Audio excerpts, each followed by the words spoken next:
Chilling tales for dark nights.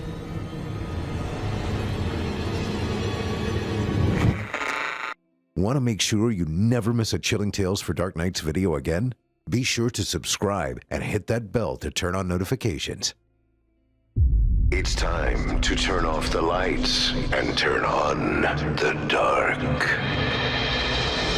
Chilling tales for dark nights.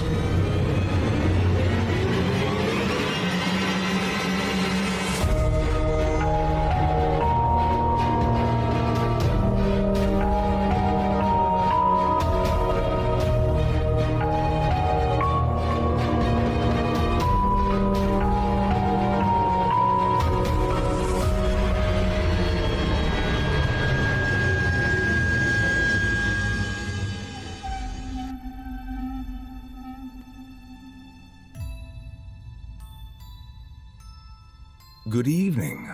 You're listening to Chilling Tales for Dark Nights. I'm Nicholas Goroff, filling in for Steve Taylor tonight, and I'll be your host.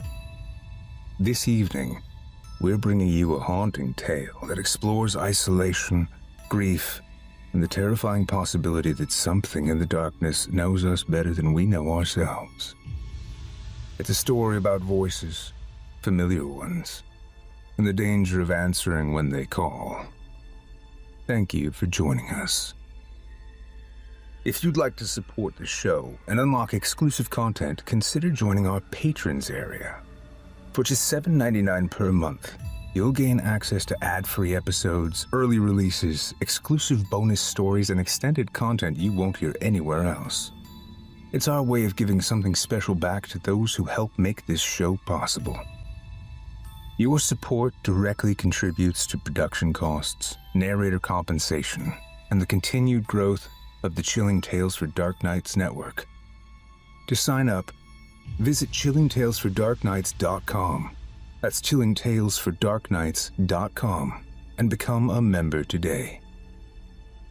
Be sure to subscribe to Chilling Tales for Dark Nights wherever you listen to podcasts.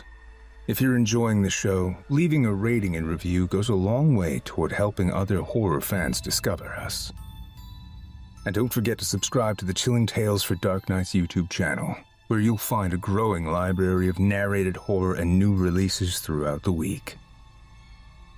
Tonight's story comes from author William Tudor, and was originally featured on another show in our network, Horror Hill, on September 15th, 2022. We're revisiting it now to spotlight the exceptional talents of its narrator and producer, Eric Peabody, the longtime host of Horror Hill. Now in its 14th season, Horror Hill continues to deliver richly atmospheric horror fiction every Thursday on the Chilling Tales for Dark Nights YouTube channel and wherever your favorite podcasts can be found. With hundreds of episodes already available, it's a must-listen for fans of immersive and literary horror. After you listen tonight, do yourself a favor if you haven't already, and check it out. In tonight's tale of terror, a grieving father retreats to a remote lakeside cottage, hoping solitude might quiet the ache of loss. But beyond the water stands an ancient forest, steeped in whispered legend, and something within it has learned how to speak in the voices we trust most. When sorrow opens the door, something unexpected answers. Without further ado, from author William Tudor, performed and produced by Eric Peabody, I present to you The Ear of Light. Valen Forest, Derbyshire, 1984. I sat in the driver's seat of my aging Ford Granada and listened to the rain pound relentlessly on the car's metal roof, a sound I had always found strangely soothing. Once the torrent subsided, I looked outside to watch late afternoon mists coil and dance across the undulating surface of the lake, the rocky shore of which provided access to the cottage I would be renting for the next few weeks. Beyond the lake stood Valen Forest, where towering fir trees loomed like foreboding sentinels that swayed hypnotically in the stiff October breeze. The purpose of this solo trip was a matter of healing. I had recently finalized my divorce from my wife, Elizabeth. The separation was her idea, although there had been no great transgressions on my part. Whilst we had been steadily drifting apart for some time, the real catalyst had been the sudden death of our 9-month-old daughter, Charlotte, nearly 2 years previously. The reason given on her death certificate was SIDS, or Sudden Infant Death Syndrome. She had simply ceased breathing in her sleep.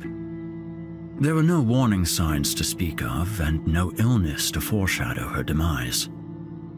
I had awoken one night to Elizabeth screaming in Charlotte's room. When I rushed to see what the commotion was about, my mind still hazy from bourbon and sleeping pills, I found Elizabeth hysterical and cradling Charlotte's limp body in her arms. Her face was a bluish gray, her eyes barren, fingers ice cold when I held them to my cheek, devoid of the warmth normally bestowed by life. The months that followed were a nightmare for both of us. Mostly, I was on autopilot, unable to allow myself to grieve in a normal and healthy way. As a usually robust man of 6 feet and 200 pounds, I quickly lost weight to the point of becoming skeletal. My complexion grew pallid, whilst my black hair and beard succumbed to premature grayness, the toll of my grief visible for all to see, even if I couldn't express it directly. Elizabeth was the direct opposite, and yielded to her anguish so completely that it consumed her. In truth, I was jealous of her ability to feel, whilst on some level, I must also admit that I resented what felt like gratuitous wallowing. I just felt a sickening emptiness every time I thought of that night and those cold, lifeless fingers against my cheek, her hand small and fragile, yet heavy with the burden of loss. Elizabeth eventually returned to some semblance of normality, working through her grief to attain a point of reluctant acceptance. I dragged myself out of the car and inhaled crisp autumn air into my lungs to clear my head. Many of the trees surrounding the lake were vibrant with rusted hues of red, brown, and gold, which stood in contrast to the evergreens of Valen Forest itself.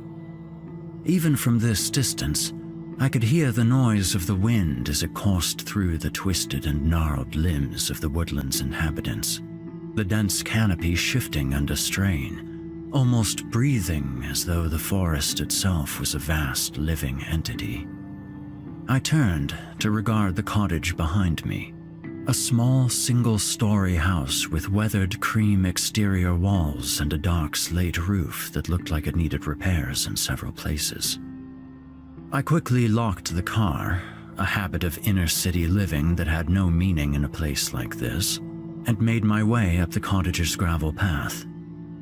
I approached the front door with its cracked black paint and fumbled for the keys the agent had given me.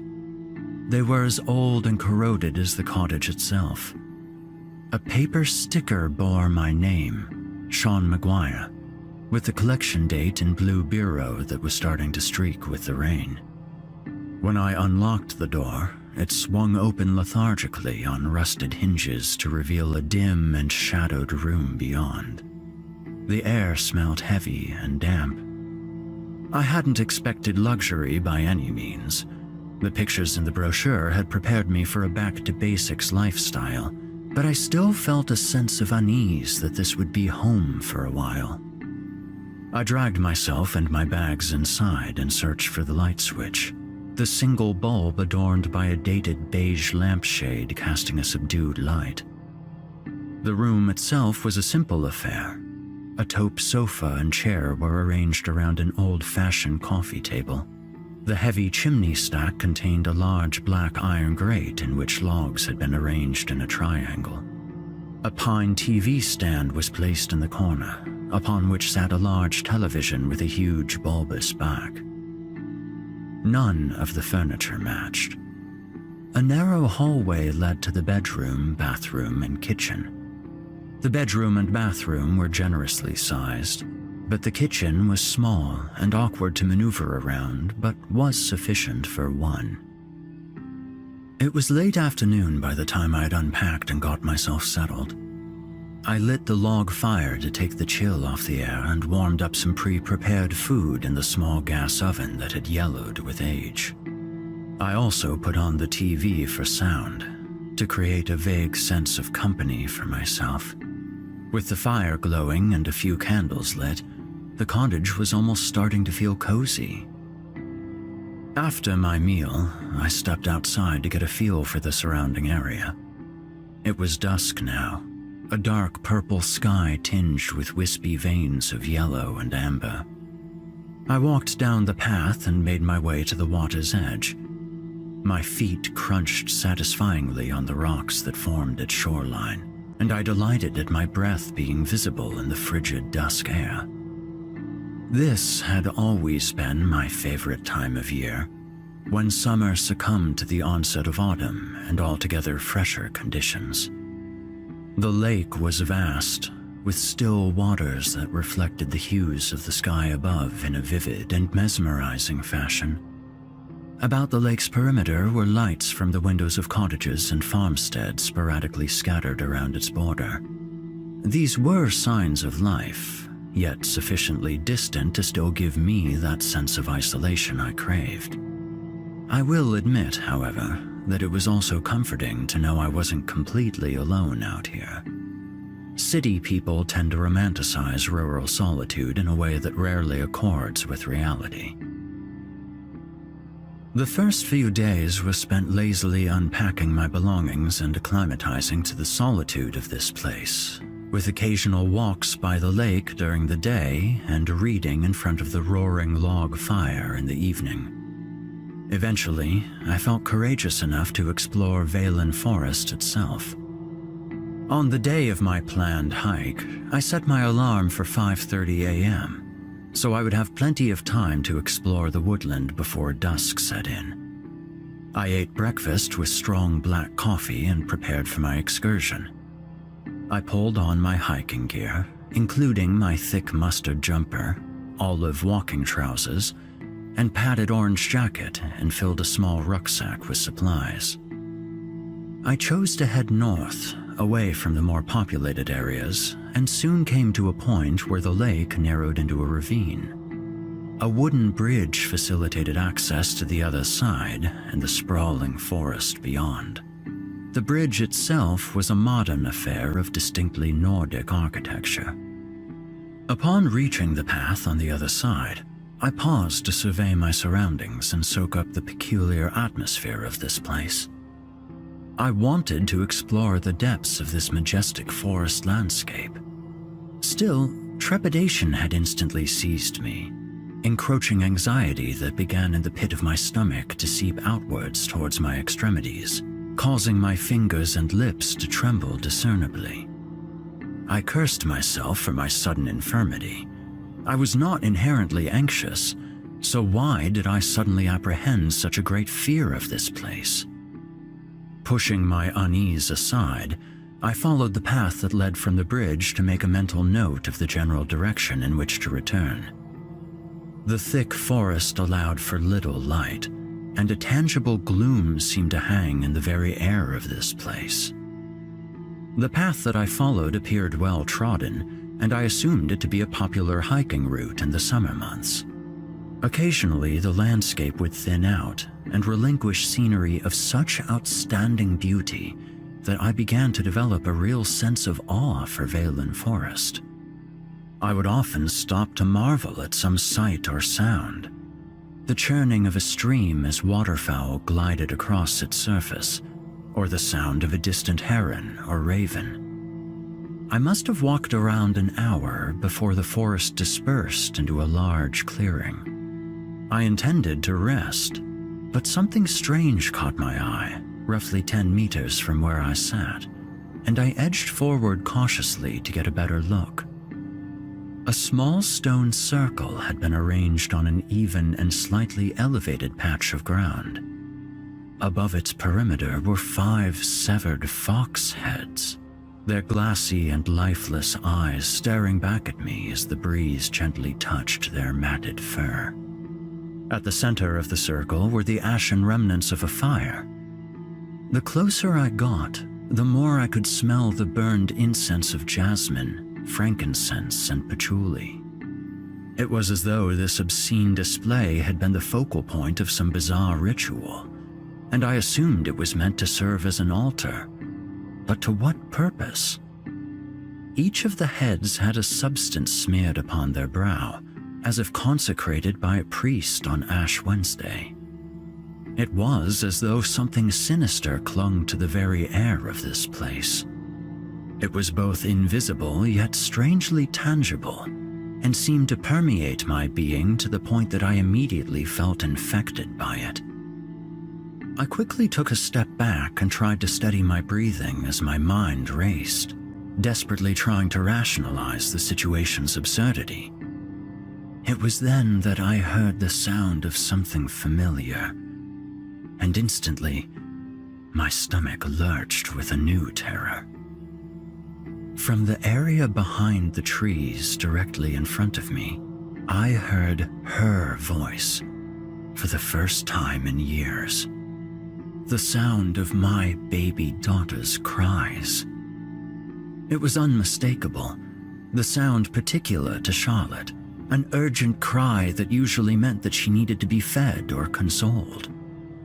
I had the sudden overwhelming urge to run towards the sound, but remained rooted to the spot, completely transfixed. The sound came again, this time sharper and more abrupt, as though she had suddenly been afflicted with pain. Although I knew it could not possibly be her, I still raised my feet slowly and moved towards the sound. When the scream of pain came again, my body was filled with a sudden impetus, not to run to the perceived source, to console my infant daughter, but to turn and flee from whatever sinister being was mimicking her and cruelly mocking my grief. I charged through the woods in the direction I had come, thankful that most of it was downhill, fear and adrenaline propelling me forward. Relief finally came as I exited the forest to collapse, exhausted, against the bridge rail, my heart pounding and my lungs on fire from the frenetic exertion. Before standing, I heard Charlotte's cries again, from deep within the forest. I immediately pulled myself to my feet and pushed onward towards the cottage. Upon my return, I raced into the kitchen and tore off my clothes, throwing them into the washing machine before heading straight for the bathroom and plunging into the shower, as though trying to remove the stain of that place. I spent the rest of the evening in a sullen state as I dwelled relentlessly upon the sound of Charlotte's cries, old wounds afresh within my psyche. I tried everything to rationalize my experience. Could it have been a hallucination induced by the anxiety of that place? Was it a lack of sleep and food that led my mind to perceive things that were not really there? Could the cry have been the sound of an animal? There must be a rational explanation. I had sought rural isolation to find a much-needed sense of peace and freedom, only to find myself drawn into a connection with forces beyond my comprehension. Either that or my mind had finally failed me to the extent that I was actually hearing my dead infant daughter cry out from the forest. Turning in for the night, I found sleep elusive, but finally drifted into slumber sometime around midnight. I jolted violently awake, sucking in air as though I had been struggling to breathe in my sleep. The bedside clock told me it was 3 a.m. Climbing from my bed, I walked from the bedroom to the living room and opened the front door, stepping outside to draw fresh air into my lungs. Above me churned a vast night sky in ominous hues of black, whilst the wind coursed about me like a choir of unfettered whispers.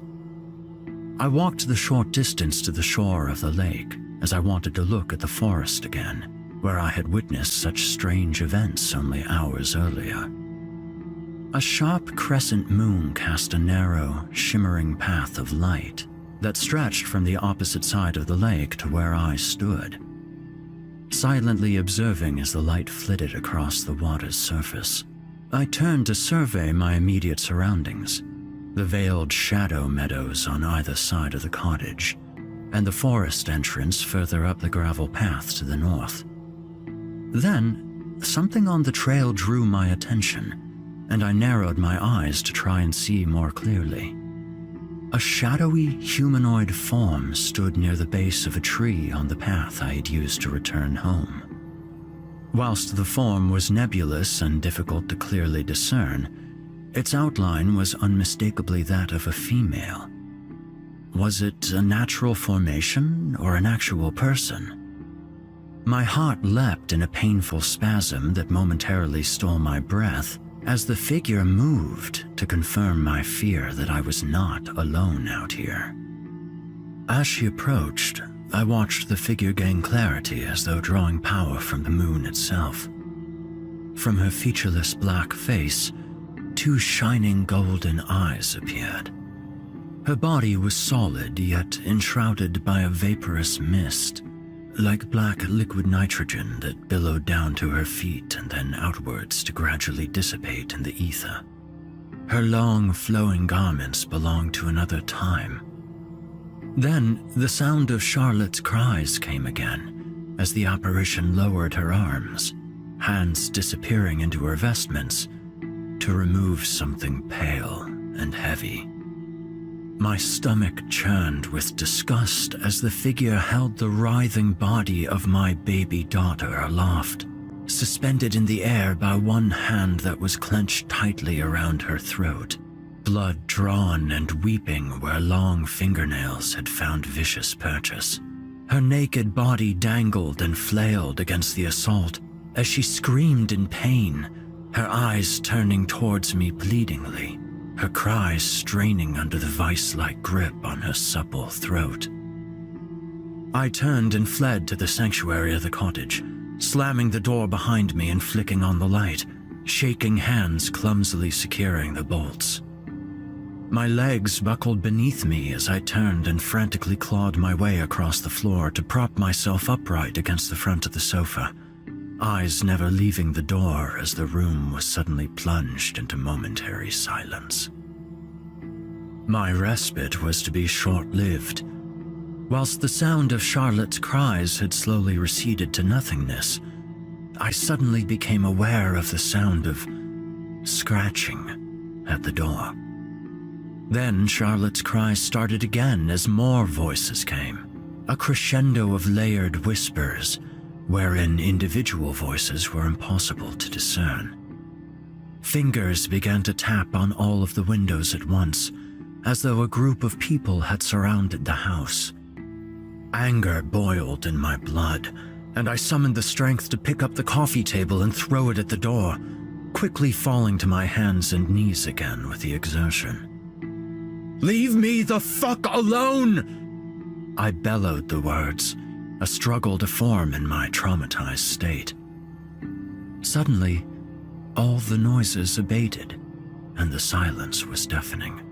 The atmosphere in the room suddenly thick with static and tension as the hairs on my body began to rise. From the corner came a new voice, one that was actually inside the house. "My boy, open the door," it pleaded. "I need to see you, please, Sean." It is my mother's voice, with its unmistakable heavy Irish accent. My mother passed away over a decade ago. Her voice hits me like a truck, but I know it is not her. I fled to the bedroom, slamming the door behind me and hearing the sound of laughter behind me as I did so.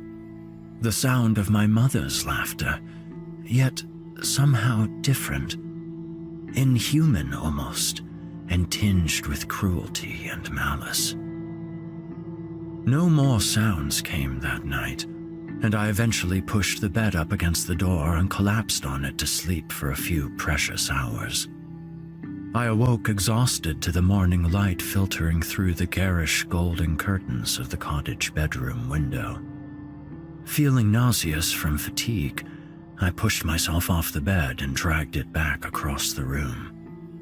I found the cottage to be just as I had left it the previous night. I quickly straightened up the place and opened the window to allow some fresh air in despite the cold, as though it would somehow help cleanse the room of last night's events. The rest of the day was spent in a state of gnawing anxiety as I tried to rationalize my experience. Could it have been the result of sleepwalking, a waking dream? Or could it be that in such a secluded and isolated location, without the distractions of city living, the true extent of my mental decline was becoming apparent? There was no denying that there was something strange about this area. Valen Forest had a rich history of witchcraft and was the home to the most notorious witch in British history, an unashamed demon worshipper executed in the region for the most unbelievable crimes. Whilst I have never been a believer in such things, it cannot be denied that they can exert an enormous psychological effect on people, particularly those in a vulnerable state. I questioned whether this could have influenced the visions I had experienced. I abandoned all plans of exploration that day and instead hung around the cottage drinking coffee and trying to occupy my mind. I retired early to bed at 9 p.m. and quickly succumbed to sleep. My mind was assailed by vivid nightmares, crying infants and desolate places, dark, foreboding landscapes wherein skinless beings lurked in shadow yet watched with glowing eyes, their chattering teeth like the stridulation of a cricket swarm. I awoke suddenly with a violent spasm that snapped my mind into waking reality, yet I found that my body was frozen. My limbs were cold and heavy as though paralyzed, whilst saliva seeped from the corner of my mouth. It was then that I saw a dark shadow in the corner of the bedroom, like a nebulous column of black smoke that caused the air around it to distort.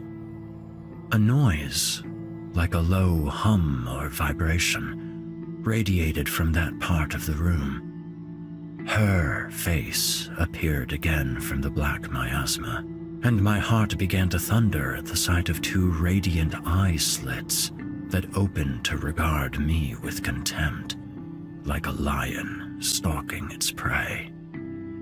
Her form shambled forward awkwardly, as though in stop motion, as a multitude of voices came, of dying lambs and crying babies, of breaking bones and chattering teeth. I watched on helplessly as the figure loomed above me, her form slowly twisting into shape like a crooked and gnarled tree. A large hand with spindly fingers veiled my face, and I was instantly lost to the darkness. Oblivion. I awoke once more to the intrusion of dawn, and my entire body ached as I shifted myself into an upright position. No dreams lingered. No dark recollections of my time in the void. Just the vague impression of a woman's voice that echoed in my mind. I am Beslith, the Eater of Light. My mind was firm. I must escape from this place. I quickly grabbed my belongings, shoved them into my suitcases, and threw everything haphazardly into the boot of my car. Crawling into the driver's seat, I tried the ignition without even bothering to secure my seatbelt. Nothing. I tried again. Dead. Exasperated, I slammed my fist on the steering wheel and climbed back out to look inside the engine bay. I know nothing about cars, but everything seemed to be in order, with no obvious burn marks or damage. Defeated and cursing, I slammed the hood and headed for the nearest town. Wellsbrook is a typically English rural village wherein the locals are all intimately familiar with each other's lives and possess a subtle hostility towards outsiders. I located the local shop with its aged timber windows, crisp net curtains, and a chalkboard outside indicating that you could get fresh eggs, bread, and milk daily. Approaching the counter, I found a heavy-set ginger-haired gentleman with a full beard hunched over the counter, reading a newspaper that was set between two chunky and freckled forearms. He looked up suddenly when my presence snapped him out of his concentration. His eyes were a pale blue, yet possessed a hardness not befitting a shopkeeper. His forearm tattoos confirmed my suspicion. Ex-military. The rural shop in such an isolated location was probably the result of his own yearning for a quieter, more subdued existence.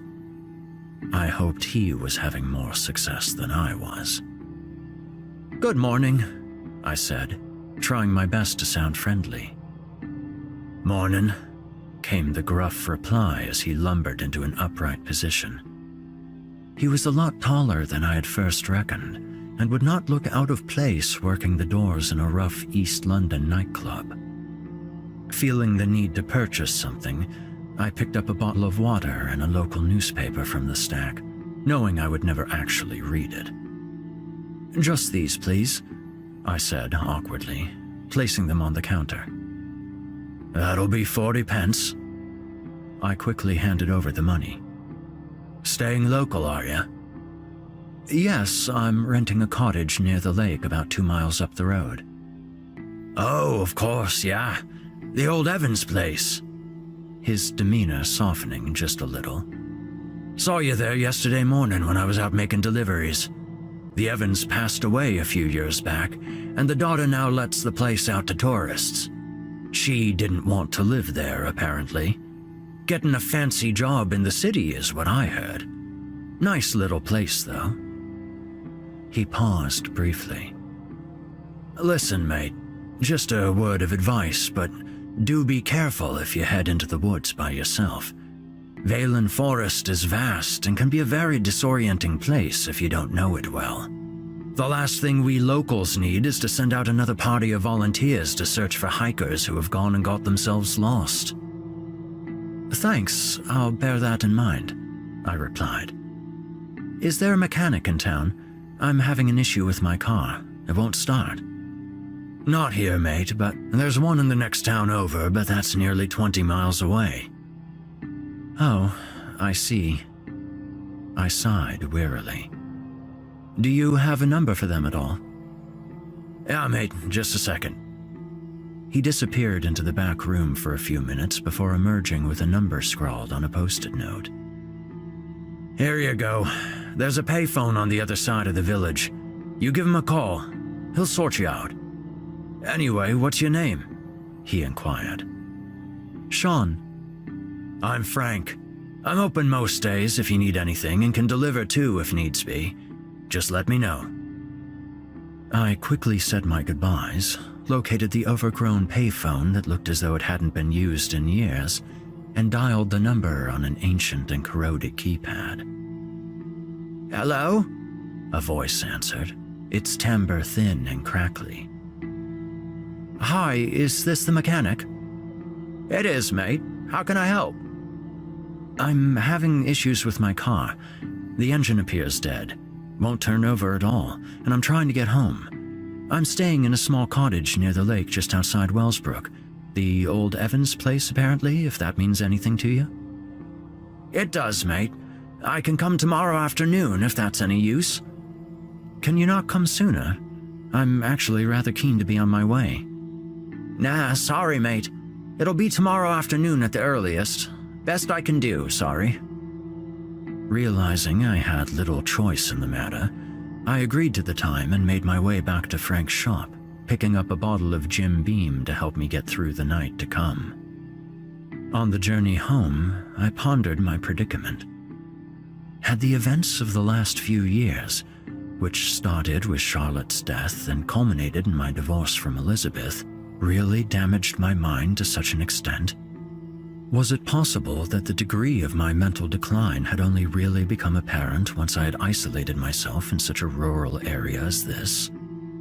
A more immediate concern was how I would survive the night to come. That thing was bound to return to torment me again.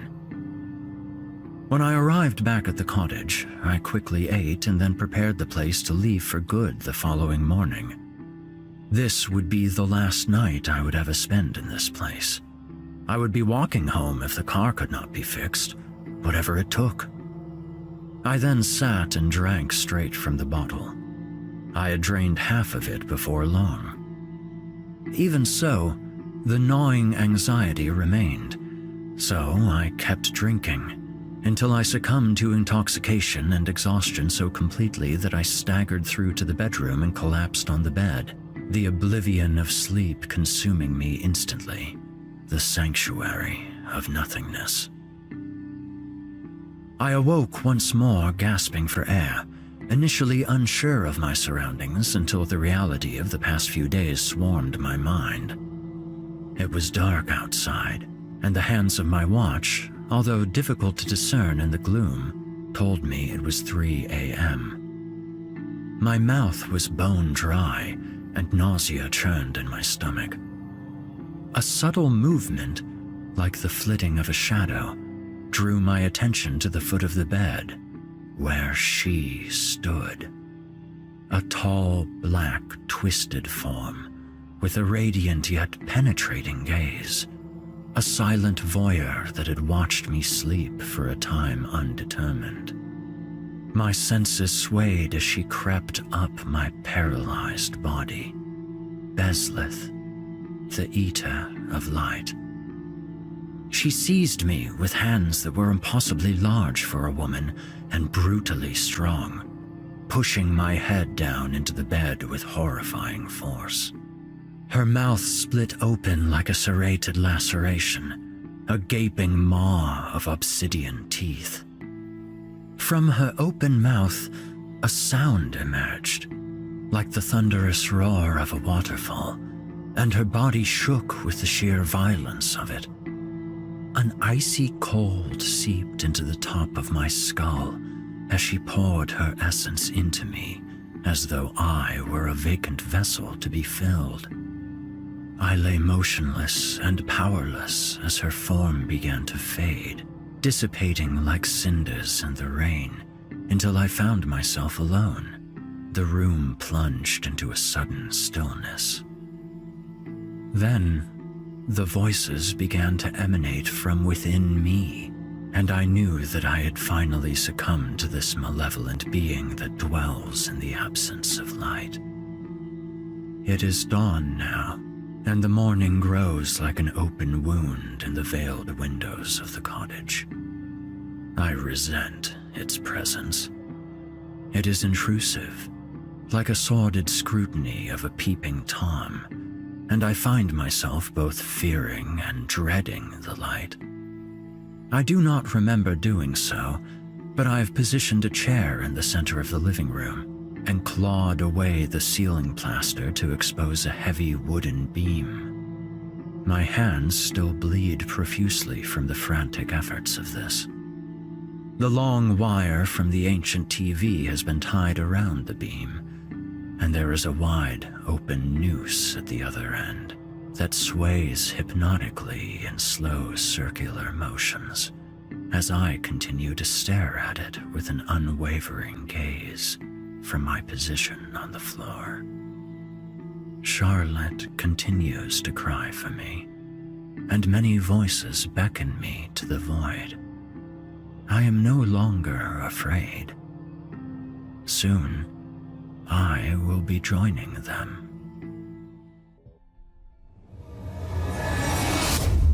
You've just heard The Eater of Light, written by William Tudor and performed and produced by Eric Peabody. There's something uniquely unsettling about horror that doesn't rely on brute force, but instead on memory, familiarity, and grief. When something can borrow the voice of someone you've lost, where do you turn? And, dear listener, what would you do if something nefarious masqueraded as what or who you love most. Food for thought. If you enjoyed tonight's story and Eric Peabody's performance, I encourage you to explore Horror Hill. Now in its 14th season, Horror Hill features new episodes every Thursday on the Chilling Tales for Dark Nights YouTube channel and wherever your favorite podcasts can be found. With hundreds of episodes already available, there's a vast archive of expertly narrated horror waiting for you. If you've enjoyed this evening's presentation, don't forget to subscribe, follow, and leave a review wherever you listen. It truly helps the show and ensures we can continue bringing these stories to life. For ad-free episodes, early access, exclusive bonus content, and more, join our patrons area for just $7.99 per month at chillingtalesfordarknights.com. And now, my fellow denizens of the dark, our evening together draws to a close. You've been listening to Chilling Tales for Dark Nights. Until next time, I'm your host, Nicholas Goroff, filling in for Steve Taylor, thanking you for joining us, and reminding you to turn off the lights and turn on the dark. Sweet dreams, listeners. Sweet dreams. Chilling Tales for Dark Nights.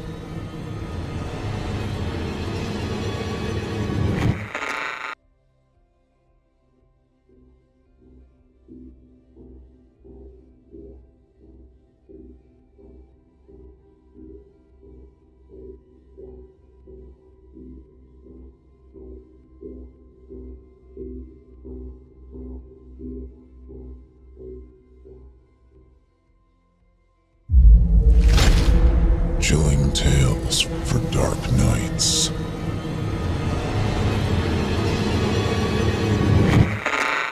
Want to make sure you never miss a Chilling Tales for Dark Nights video again? Be sure to subscribe and hit that bell to turn on notifications. Edward Harker waited in his office until the financial management firm of Harker, Parks & Associates was empty, and then took the elevator to the parking garage beneath the Manhattan skyscraper. He found his Lincoln Navigator and started it up for the first time in 3 months, and drove north on the Henry Hudson Parkway. He crossed the George Washington Bridge at night and plunged into the industrial wasteland of Newark, with its endless lighted spires over the electrical grid substation. He drove through the night, down I-95, then crossed into the peninsula of Maryland, pitch black with farmland. He listened to the radio. It spoke at intervals of a storm brewing in the Caribbean, slowly plodding and spinning its way north. Florida had issued an evacuation notice for its eastern shore. The Carolinas were preparing to issue similar warnings. It was all very dramatic, and the roads were empty. At about 3 a.m, Harker crossed the Chesapeake Bay Bridge Tunnel. It stretched a long line of electric light across the blackness of the bay at night. He couldn't see the water, just the black expanse that stretched on forever. A harsh November wind pushed against his SUV. He felt the great, dark ocean heave in the night. He reached Corolla on the outer banks of North Carolina by early morning as a light rain fell from an expanse of low, gray clouds, pushed northward ahead of the hurricane. The bridges to the island crossed the chop of green ocean. His was the only vehicle on the road. The wiper blades beat a soft rhythm, and he was tired now, all his regrets beaten back by lack of sleep. His 4-story, 8-bedroom beach house, normally rented out during the summer for $3,000 a week, had been empty for nearly a month. He stood on the deck of the 3rd floor in the cold rain and watched the surf of the incoming tide break far out on the sandy shelf before rolling white and gray onto the beach. The dunes were as large as mausoleums, and the wind picked up the sand and sent it stinging through the air. It was a northeasterly wind, and it shook the broom sedgegrass and dune elder, caused the waves to chop and the fish to cease feeding. At the edge of the horizon, the ocean seemed a vast and bloated belly. Harker left the deck windows open, took off his shoes, and fell asleep in his clothes in the master bedroom. Harker woke in the late afternoon. His cell phone had vibrated with so many incoming calls the battery had died during his sleep. There was a mist covering the island, which grew so thick it seemed the sea had mixed with the air. He took off his socks and rolled his pant legs to the base of his knees. He walked barefoot over the splintered wooden bridge that led beyond the dunes to the beach. It was cold, and the wet air sent a chill to his bones. The sand, which had overtaken and swallowed the bridge at its end, was thick and damp. He stood on the beach looking out at the breaking waves. The surf left saltwater foam on the sand that shook like beached jellyfish, then kicked loose and rolled like tumbleweeds. The currents heaved up detritus from the sea floor, and the hard-packed wet sand was littered with refuse, ancient waterlogged wood, bottles, broken shells, seaweed. The currents were so wicked he could see them. Rivers of water pooled through the surf as waves broke against each other, and were sucked back out by riptides. He walked nearer the sea, and the cold water ran up the beach and over his feet to his ankles. He could feel it, the power of it, the great storm generating kilotons of destructive force 1,000 miles away had somehow reached out and touched him. His white silk shirt was almost completely unbuttoned, and it rippled in the wind. Sand stung his face. He looked north up the misty, darkening beach, but could see no one. He turned south, and as far as he could see, it was empty. He walked north up the beach slowly, feet in the cold water, hands in his pockets, head down to protect his eyes from the sandpaper wind. He walked slowly. His mind turned, but he didn't think conscious thoughts. Indeed, he felt his mind to be blank, succumbed to the inevitable maelstrom. The cold water swept his feet. He walked until he could no longer see the bridge to his house through the rainy mist, and then turned and walked back in the growing darkness. He stopped again where the sand had overtaken the bridge walk over the dunes. There was only the light from the living room windows of his beach house, and he stared out at the tide. It had turned while he was asleep. He watched the shoaling waves, the fractal patterns and insane geometries of the capillary waves colliding, chopping, and frothing, piling on top of each other till the shallows were overrun with depth. The sea churned. It seemed like a cauldron boiling, but unmoved. The waves grew higher crests and deeper troughs, and the white foam rode them up and down and mixed and bubbled. Then, in the great rising and falling water, he saw something. A small, pale white face, sputtering in the surf. Edward Harker stopped and squinted and tried to look closer. He could see the tiny face, that of a little girl, gasping for air. He saw the small bone-white hand grasp for the surface. He saw her eyes and nose. He saw her mouth gasp for air, and he knew then he was not seeing a figment of pareidolia caused by the white water and darkness. His heart quickened. He called out, but the girl only struggled to keep her tiny face above water in the devastating troughs, 50 yards from where he stood. He looked up and down the beach. There was no one. No towels or beach chairs, no footprints besides his own. No family or lonely beachgoers. No sign of anyone but himself. He saw a tiny white hand break the surface again. Edward ran into the surf, lifting his knees high to his waist until the water pulled too hard and slowed him, and then he dived into an oncoming wave and began to swim. He'd always been a strong swimmer, competing in high school and then in college until greater monetary pursuits took hold. His arms left the water only to be swallowed by an oncoming crest. He kept his head up and focused on the girl's face, which disappeared and reappeared with each breaker. He closed in, the water too deep for him to stand, and the riptide flushing him out to sea faster than he could swim. Just yards away, he saw her face so clearly, saw her eyes dark and wet, saw her mouth open, gulping air and thin strands of wet, dark hair which clung to her face. She dipped behind a swell, and Edward pushed through, reaching for her arms. He crested the last wave, but she was gone. He treaded water, sputtering, breathing hard, swallowing salt brine. He turned and looked for her, but she was not there. He saw the beach, far away now. He felt his hands and legs heavy and freezing. He searched the water with his arms, dove below the surface and swam the swirling currents in the darkness. He reached and strained, but there was nothing, except an empty, swirling abyss. When he surfaced, there was only thrashing surf and dark sky, and the light from his living room windows to guide him to shore. Edward took one last dive and resurfaced farther from shore, nearly out to sea. He began to panic. He swam parallel to the beach to escape the rip current, and when he was far enough down the shoreline, he began to swim toward land. Waves broke over him and helped push his body closer. He put his feet down, stumbled to knee-deep water, and heaved for breath. His clothes felt an extra 50 pounds. He shivered and shook on the dark sand. He sat for a moment, staring out at the great black sea, wondering, questioning what he'd seen, or what he felt so certain he had seen. The white crests rolled like lips of a great dark mouth opening to swallow him whole, dotted with little bits of foam-white faces. The police took 40 minutes to arrive at his house. There was only one unit patrolling the island during the off-season, and the nearest hospital was 20 miles away.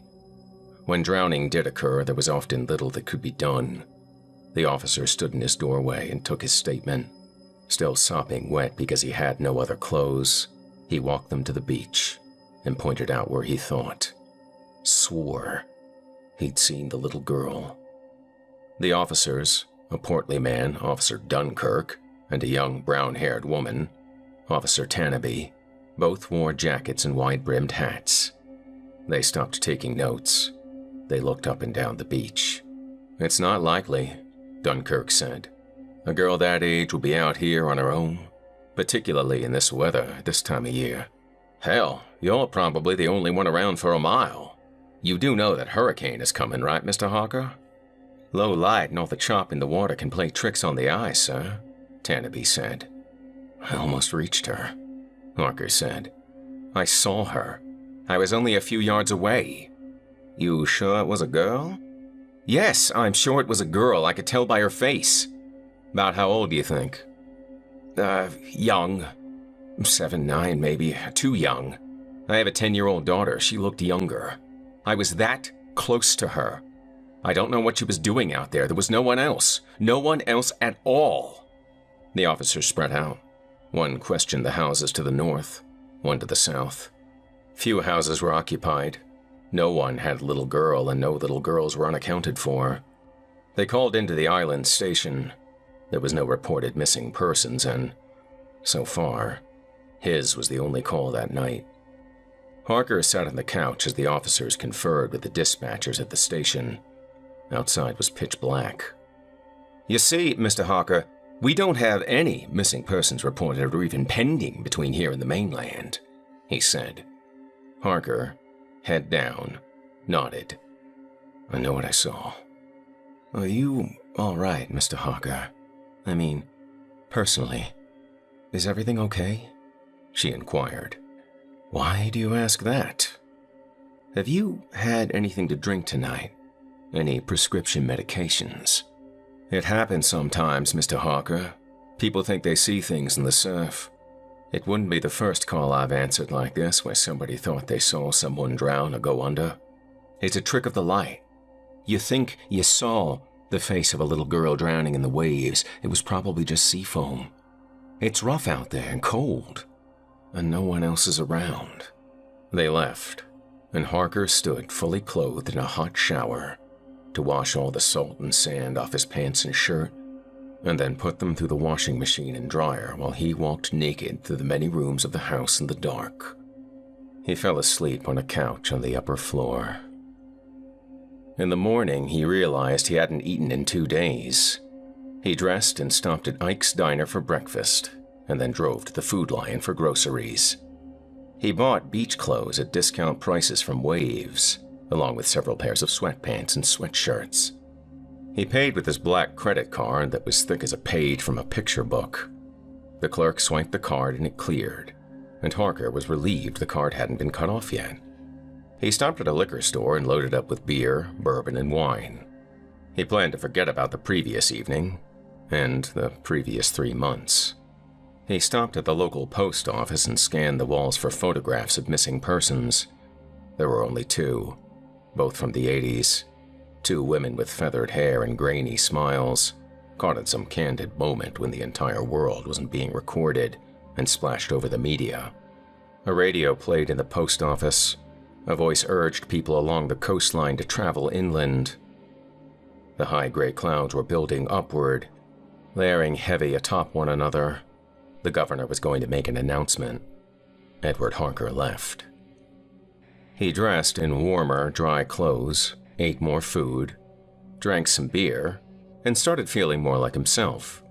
He thought about the girl he'd seen and decided that maybe he had been imagining things, a result of his overnight drive from Manhattan, the stress, the lack of food, the chop in the low light. Maybe he was cracking, but now he felt warm and full. From inside the house, he could watch the waves and feel more of the peace that he'd hoped for when he left the city. He turned on the television and watched digital images of the big swirling mass over the edge of Florida. Meteorologists predicted it would head up the coast, a Category 4, which could grow even stronger. Images flashed on the television of houses whipped with wind and rain, palm trees bent, leaves slashed the air. A storm surge rose and careened over storm walls and washed down main streets up and down the Florida coast.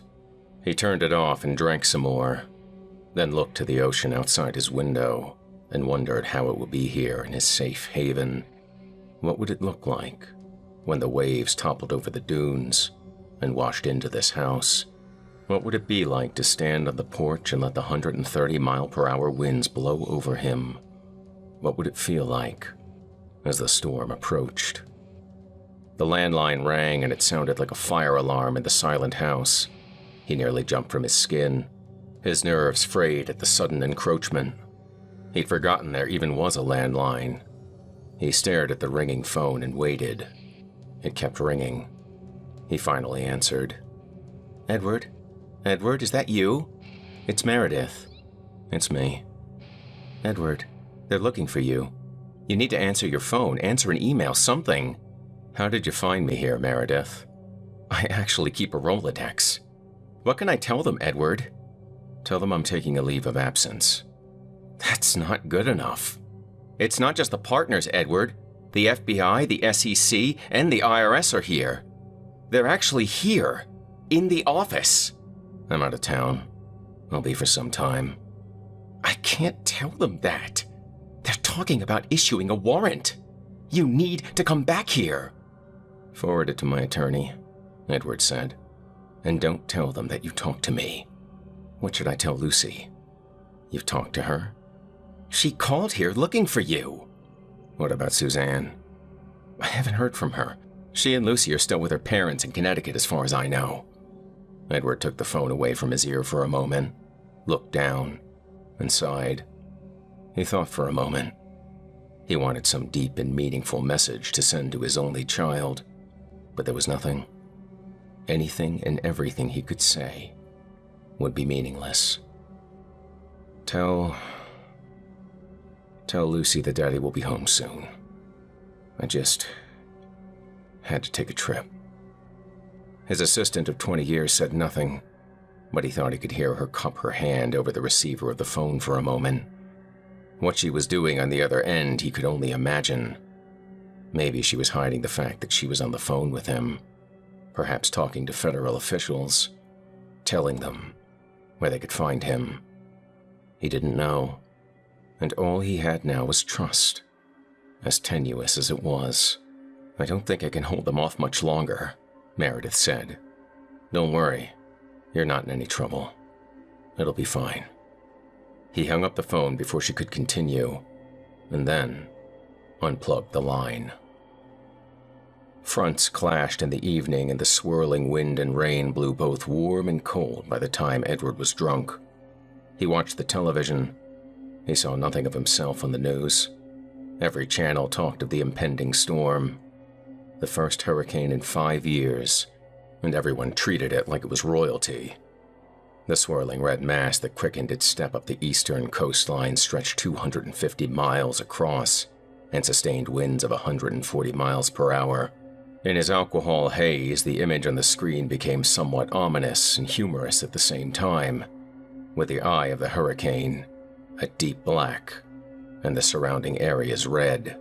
It came to resemble the profile of a human skull. Edward laughed and threw a beer bottle behind him, which smashed on the hardwood floor, and he cried out that the apocalypse was never ending. He yelled at the screen, "I'm not leaving!" He left his house in the brooding dust and walked to the ocean again. The whitecaps rose and fell like dim stars, blinking on and off in the great expanse of the universe. The wind was whipping. His clothes pulled against his skin. The breakers were crashing. He thought, in the distance, he saw a fisherman with his surf rod arcing up 15 feet in the air, but his eyes were blurred from the alcohol.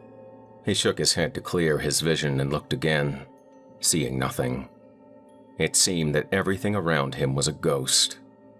He turned and looked back at the waves, and there, in the surf, he saw her again. A pale white face, struggling in the waves, eyes wide and terrified, dipping below the surface and rising. He saw her little pale hands break the surface. His mind hesitated, but something deep in his core urged him on. He didn't care if it was a hallucination. The sight of her struggle, the idea of slipping to her cold death in the raging sea, was overwhelming. He was in the water, the shock of the cold sobering him up momentarily before the blur of the waves and the shifting currents plunged him into a spinning morass of confusion. He swam, pumped his arms, kicked his legs against the froth. 100 yards from the beach, he stopped and looked about. She was gone, and he was collapsing under the crush of the waves. He turned in all directions again. She was lost.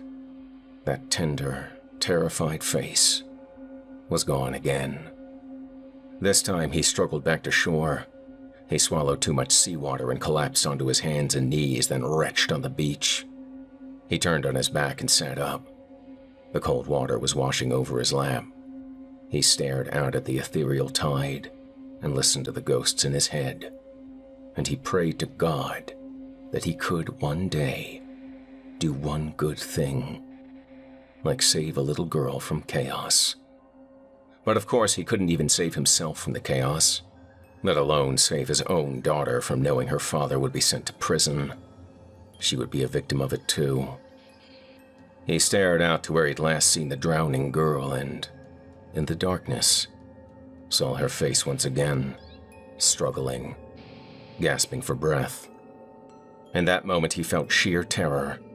He stood up and knew he saw something preternatural, a memory drudged up from the murky bottom, set to toss about in the waves to torment him. Or perhaps a hallucinogenic product of his tumultuous mind, breaking under the waves of pressure. She struggled and gasped and slapped at the waves. She dipped and reappeared, her mouth opened wide to scream. But there was no sound he could hear over the crashing surf. He stood and watched her for an hour in horror, his mind spinning, questioning what it all meant. She never drowned. She never swam. She only struggled in the current. He waited till he was soaked to his core with cold, then finally turned his back on her and walked the bridge to his home. Every thought he'd entertained until this moment suddenly flushed from his mind. Edward kept trying to speak, as if his own words and sounds would suddenly make the world real again, but he couldn't summon the breath, or the words, or anything but a tearful squeak and gasp. In the night he wandered, dripping wet, bottle in hand, through the various rooms and levels of the beach house. The lights were off. and he passed before the windows and mirrors which refused to show his reflection. He eventually sat straight up on a couch on the top floor, staring out into the darkness at the seething waters beyond the dunes. In the night, he could see the white caps of the sea, and in them he saw a million drowning faces of a million little girls, struggling for breath. He woke to an alien sunlight over the coastline dunes.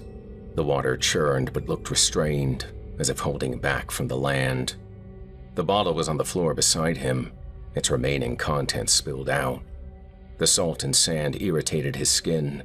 His mouth was bone dry, and there was an ache behind his eye, as if they had strained too much.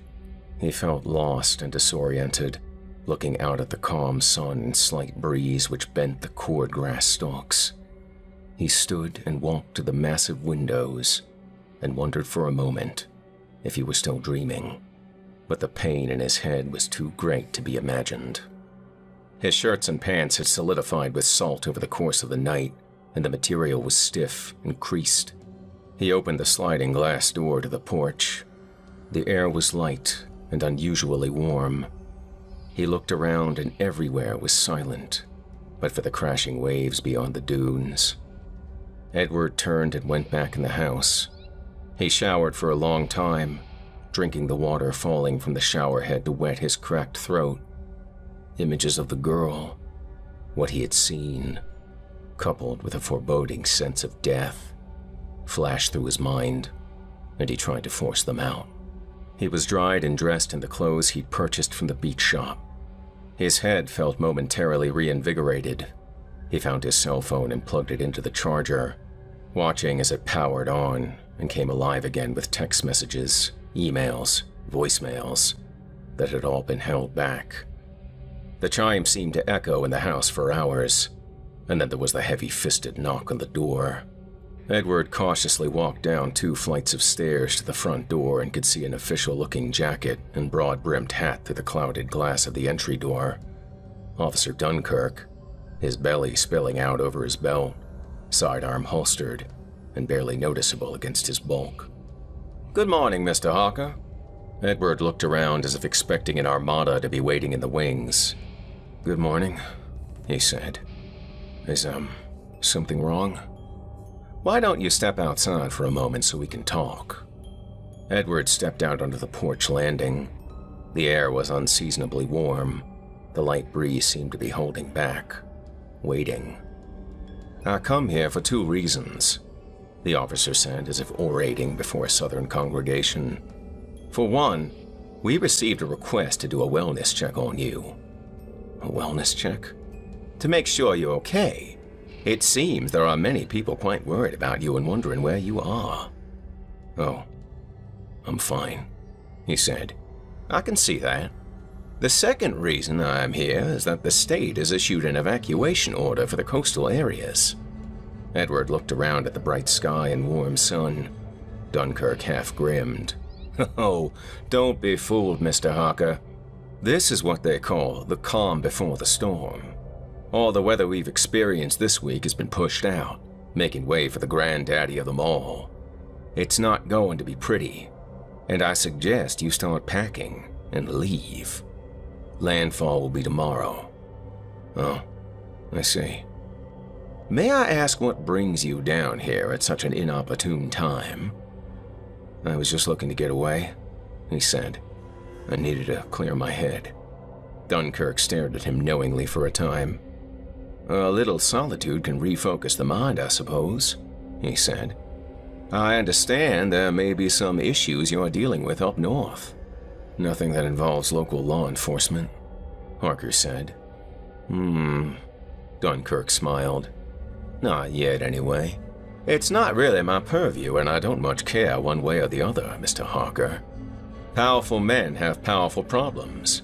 I've always preferred a simpler life." He looked around the empty streets and the empty houses. "I can't make you evacuate, Mr. Harker. Probably wouldn't even if I could. But the truth of the matter is I'm getting the hell out of here too. These islands are not the place to be, even for law enforcement, when a storm like this hits. I don't have the time or resources to be making sure every individual gets out of Dodge. We pull our forces back inland, wait for it to blow over, and then come out to clean up the mess. If you think you can ride out this storm in this house, I'm sorry to say you are sorely mistaken. Now, whatever it is you're dealing with in New York is nothing compared to what's coming up this coast. Harker looked at him and then looked away and back into his home. I appreciate your concern, officer. I don't yet know what my plans are. Dunkirk nodded and looked down for a moment. That's fine. I understand. You know, 20 years ago we had a direct hit from Hurricane Samantha. I was only 25 years old at the time. It was a Category 3, I believe. We pulled back, same as we do now, and after the full brunt of the storm had moved north, we came back in with fire trucks and ambulances and a fleet of emergency electricians from the electrical company. You know, the guys that make a year's salary wading through all the leftover shit from one of these storms. Anyway, I just want to tell you so you know what you're looking at. We started moving up Ocean Trail Drive, checking houses, looking for anyone that might have been left behind, getting the electrical wires out of the road. Everything you see here around you had nearly been washed away. Houses toppled over, trees uprooted, cars taken by the waves and planted in people's backyards. Sure, it was bad, but most of it was just things, stuff, material objects that could be replaced. Until we got to 74 Ocean Trail just down that way. Dunkirk pointed south. The doors and windows had all been blasted out, and inside was an old man, sitting in a rocking chair. I knew him vaguely. Tough old bastard. The kind of tough old bastard that would rather wait out a storm than leave his house. But he was dead, sitting in that chair. The storm had picked up a bit of fencing and sent it through his window and right through his chest. Rain came in through the window, flooded the place. He was dead and soaked, and looking like a fish you see washed up on shore. Way it looked to me, it pulled his chair around in front of the window to watch the great and powerful show. But you don't, and even I don't, know what goes on in the middle of these kinds of storms, Mr. Harker. Especially on these islands. We don't know because no one sticks around to find out, and the ones that do usually don't make it. A Category 3, Edward said. That's right. Not so bad compared to this big boy that's on our doorstep now. Don't let the pretty weather fool you, son. Take a look in the sky. You know what you're not seeing? What's that? Birds, Mr. Harker. They're all gone. And y'all should be too. Harker walked the beach during the day while the sky was still clear and the ocean maintained a cordial surface calm. He wouldn't come back out at dusk or night, not just because the storm was expected to make landfall, but because he couldn't handle any more potential lapses of his sanity.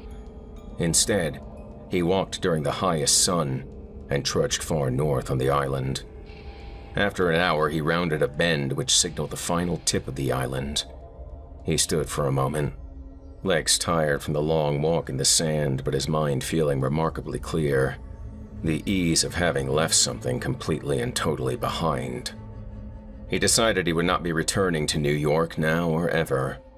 If they wanted him, they could come find him. And then, he would take the punishment that would be dished out, much to the chagrin of rival hedge fund gurus and the public. He would be forced into bankruptcy, possibly serve jail time. He was about to be reborn into a new life, one of shame and unimportance, and most likely poverty. He was about to become a very small man, and that was feeling fine with him. His soon-to-be changed life was not without its regrets. Suzanne had married a rich man. She'd been bred to do so from the finest Greenwich stock, and now that his empire was collapsing and his fleeting wealth sucked up by the world, she would surely find another way to maintain her lifestyle. Marrying Suzanne had been a bad decision, but at the time he envisioned a different kind of life, not one corrupted by money, but one that was suffused with love. Between them, perhaps, That was a dream. But with his daughter Lucy, that dream could have been reality. He and his daughter were bound by nothing so superficial as money. She was the one thing in his life that could be said to be true and real. But he had become so wrapped up in his high-powered, high-stakes life, so lost in the chaos of it, he had squandered his opportunity to truly find a bond with her, to truly be a father, and to protect her.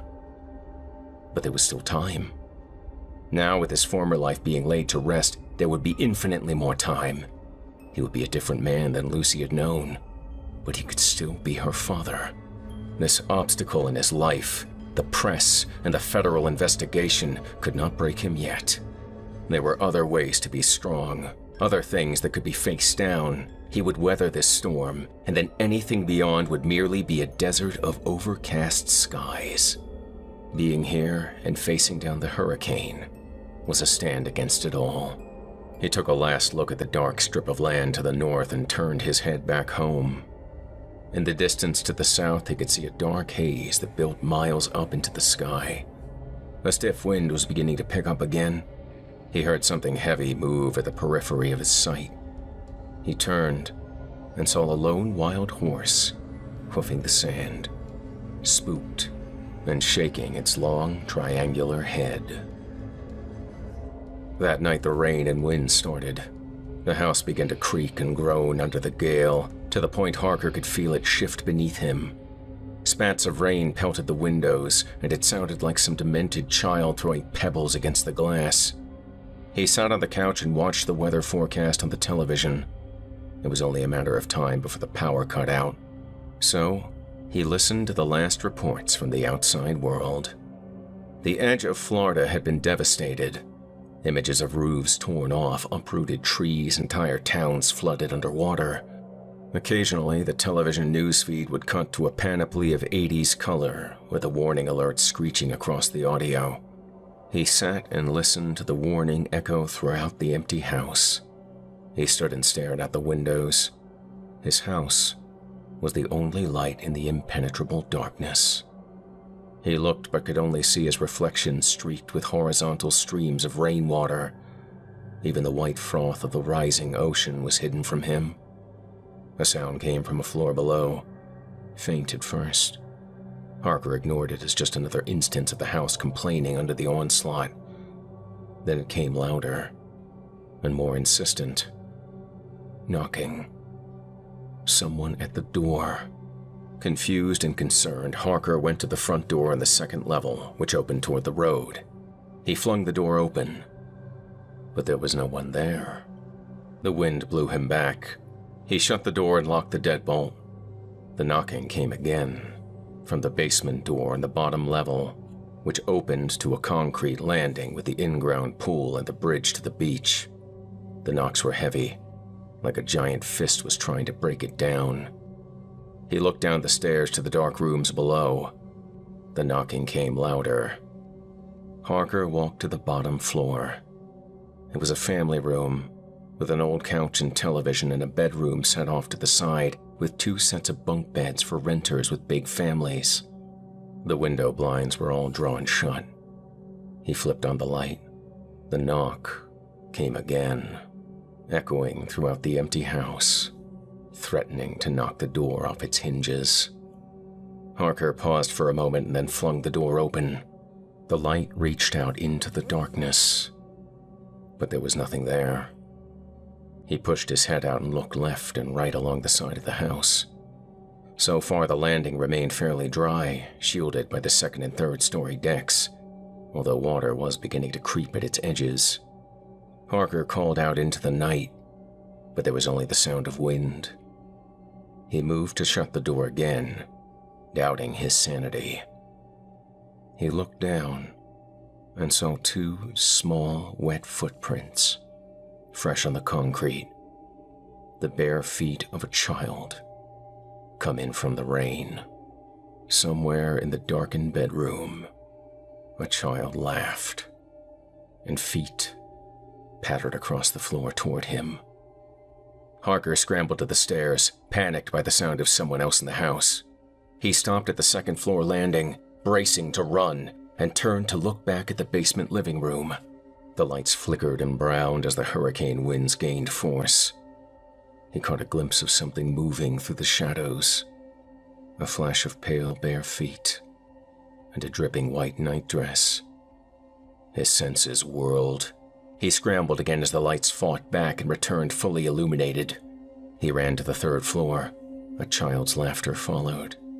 He was back in the great room and the sliding glass doors that looked over the dunes to the sea. The lights were flickering again as the storm ripped away his last hope of being able to see. Then all was black and gone.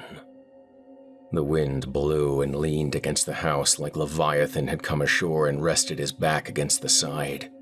It may have been true for all the darkness he knew at that moment. He was left blind. Then he heard the footsteps, light at first, like a little girl's, and then growing heavier as they turned at the second-floor landing and ascended toward him. He pushed against the glass doors and felt them push back with the power of the storm. His eyes adjusted to the dark so that he could discern faint outlines of furniture and doorways. He watched as a thin, pale figure rose up the stairs, footfalls booming throughout the house. He watched until she neared the last step. There was nowhere left to run from here, except the balcony room, a tiny windowed chamber that reached over the roof, a place that would surely be blasted out by the tearing winds. He turned to run, but she was already there, standing in front of him, her dark, wet hair hanging over her pale, drowned face, and her eyes frothing white. When she spoke, it sounded like a bell rung from the bottom of the ocean, and he could suddenly see. It was as if he could see all of it at once, the whole storm, the totality of the chaos. Night became clear as day. He saw cyclones churning between the sky and the earth. He saw the sea rise, and waves break over the dunes and flood the ground, break through the doors and windows of the first floor, rise around his SUV and push it back across the road until it rolled like a river stone. He saw the wind sweep down and break tree limbs and send them sailing through the windows. He saw a great and malevolent eye, shining down from miles above the earth. He saw a great force rise up from the sea. He stood in his living room untouched, as if he had been separated from time and space and left to bear witness to the things man cannot see in the darkness of his limited mind. He saw a great swelling out at sea as if the ocean were suddenly pregnant. There rose a sloping mountain of water that came closer and closer to his shore. The water split into streams that ran down its back, and a great beast emerged from the depths and slouched toward the shore. Its massive mouth let loose a dim blood tide. Its hands were filled with anarchy and deceit. It stripped away dunes and homes, and in its rage, it let loose a terrible screeching howl, like a 1,000-mile-per-hour wind. Everything was suddenly raised up into the sky. Cars and houses turned in the air like a toddler's mobile. Harker watched all of this. He saw. And the girl stood with him, her eyes flashing white, her hair dripping in an endless tide. The great beast lumbered toward Harker, secluded in his brittle home. It saw him, and lowered its massive head and opened its terrible mouth so wide it could swallow the beach house whole. Harker pressed his hands up against the glass panes and stared into the abyss of its throat. There, he could see, standing innocent and unknowing on the beast's tongue, Lucy. All seemed still for a moment as he gazed upon her, wearing the same clothes she'd worn when he last saw her, as if the beast had stolen her right out of his memory. "No," he said. "Why?" the girl spoke. "All are lost. No one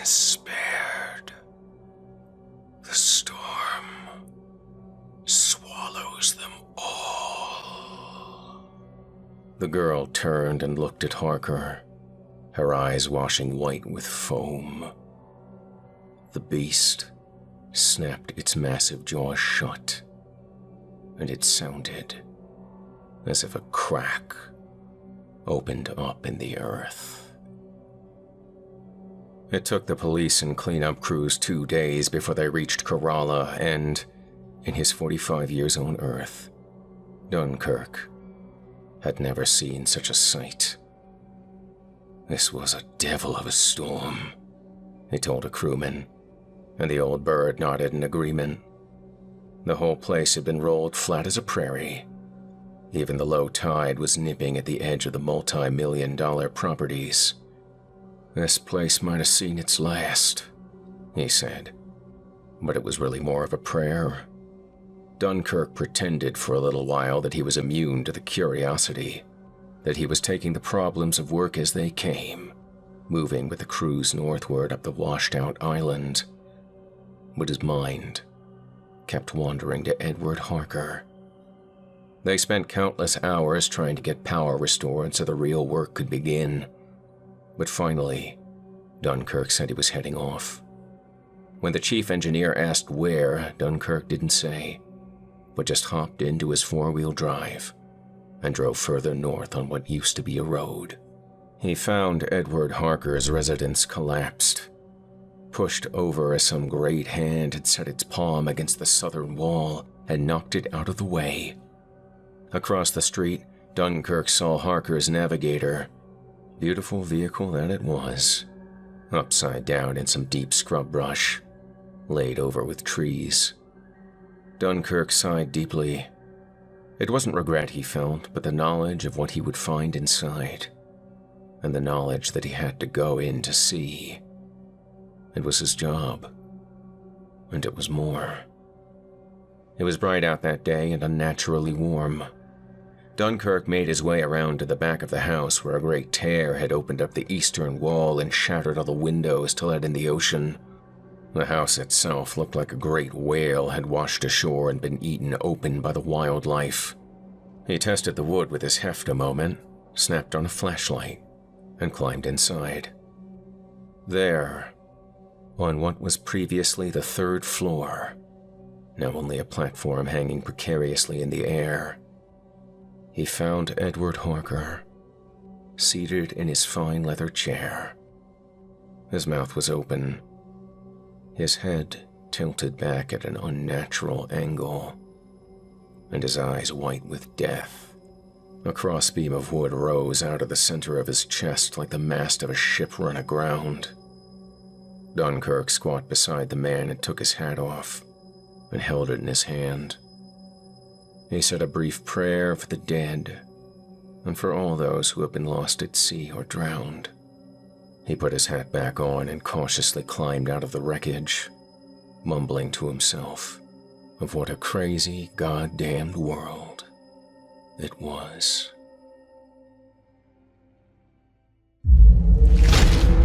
Chilling tales for dark nights.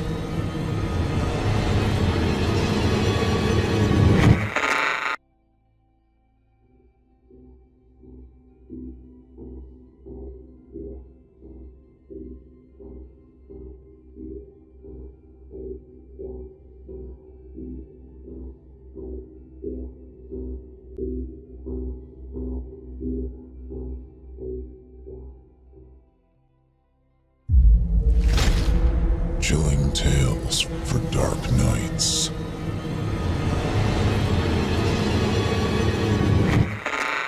Want to make sure you never miss a Chilling Tales for Dark Nights video again? Be sure to subscribe and hit that bell to turn on notifications. The following program is a production of Chilling Entertainment and the creative team at Chilling Tales for Dark Nights, and a proud member of the Simply Scary Podcast Network. Visit simplyscarypodcast.com to learn more about this and our other weekly storytelling programs, and become a patron today to show your support and get instant access to our extensive archive of downloadable tales of terror. Thank you for listening, and enjoy the show.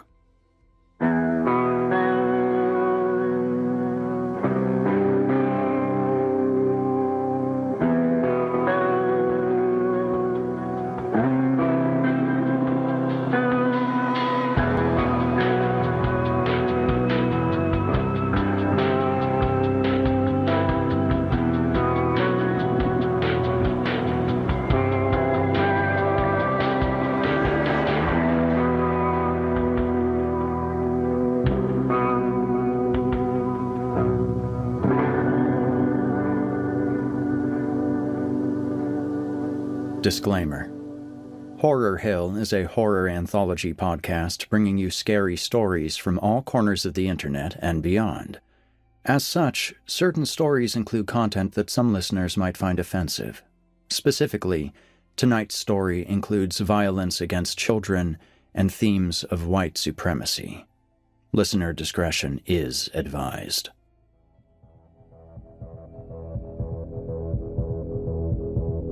Hello, listeners, and welcome back to Horror Hill. I'm your host, Eric Peabody.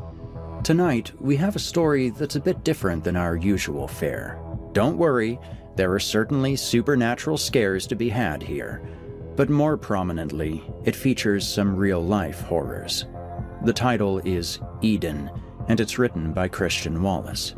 Christian's work has been featured on previous episodes of this show, but this one was published on Reddit less than 2 weeks ago. Since I follow Christian's account, I saw it pretty quickly, and after reading it, immediately decided that we needed to feature it on this show. This is a story about hate. Not hate against an individual that has wronged you, but the type of hate that's pounded into you. The type of hate that some people use to define themselves. The type of hate that poisons not only the individual, but the society in which they live. Topical stuff. And while this subject matter is unsavory in a different sort of way than we usually feature, it's also one of the best written stories I've had the chance to read in my 4-year tenure on this show. So, with all that in mind, it's time to venture into Eden. You're listening to the free edition of this program. If you'd like to help support Horror Hill and also remove these pesky ads, head to chillingtalesfordarknights.com and click Patrons in the upper menu to sign up today. You'll get instant access to hundreds of ad-free stories, so what are you waiting for? Also, if you're watching on YouTube, do us a favor and drop a like and subscribe. Become part of our Dark Circle, listeners. And now, from author Christian Wallace, I give you Eden.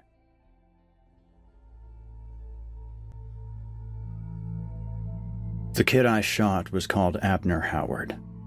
He had spent all summer looking at me when he thought no one was looking.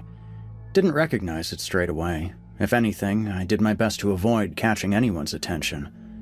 Abner was an older camper and a nasty piece of shit who spent his time catcalling girls way too young for him and smoking cigarettes with some of the counselors. But when he wasn't strutting around the place like a chimp pacing its enclosure, I would often catch him looking at me in furtive glances. I guess he thought he was being subtle about it, but he wasn't. And one day, his friends noticed. He looked at me, then they looked at him.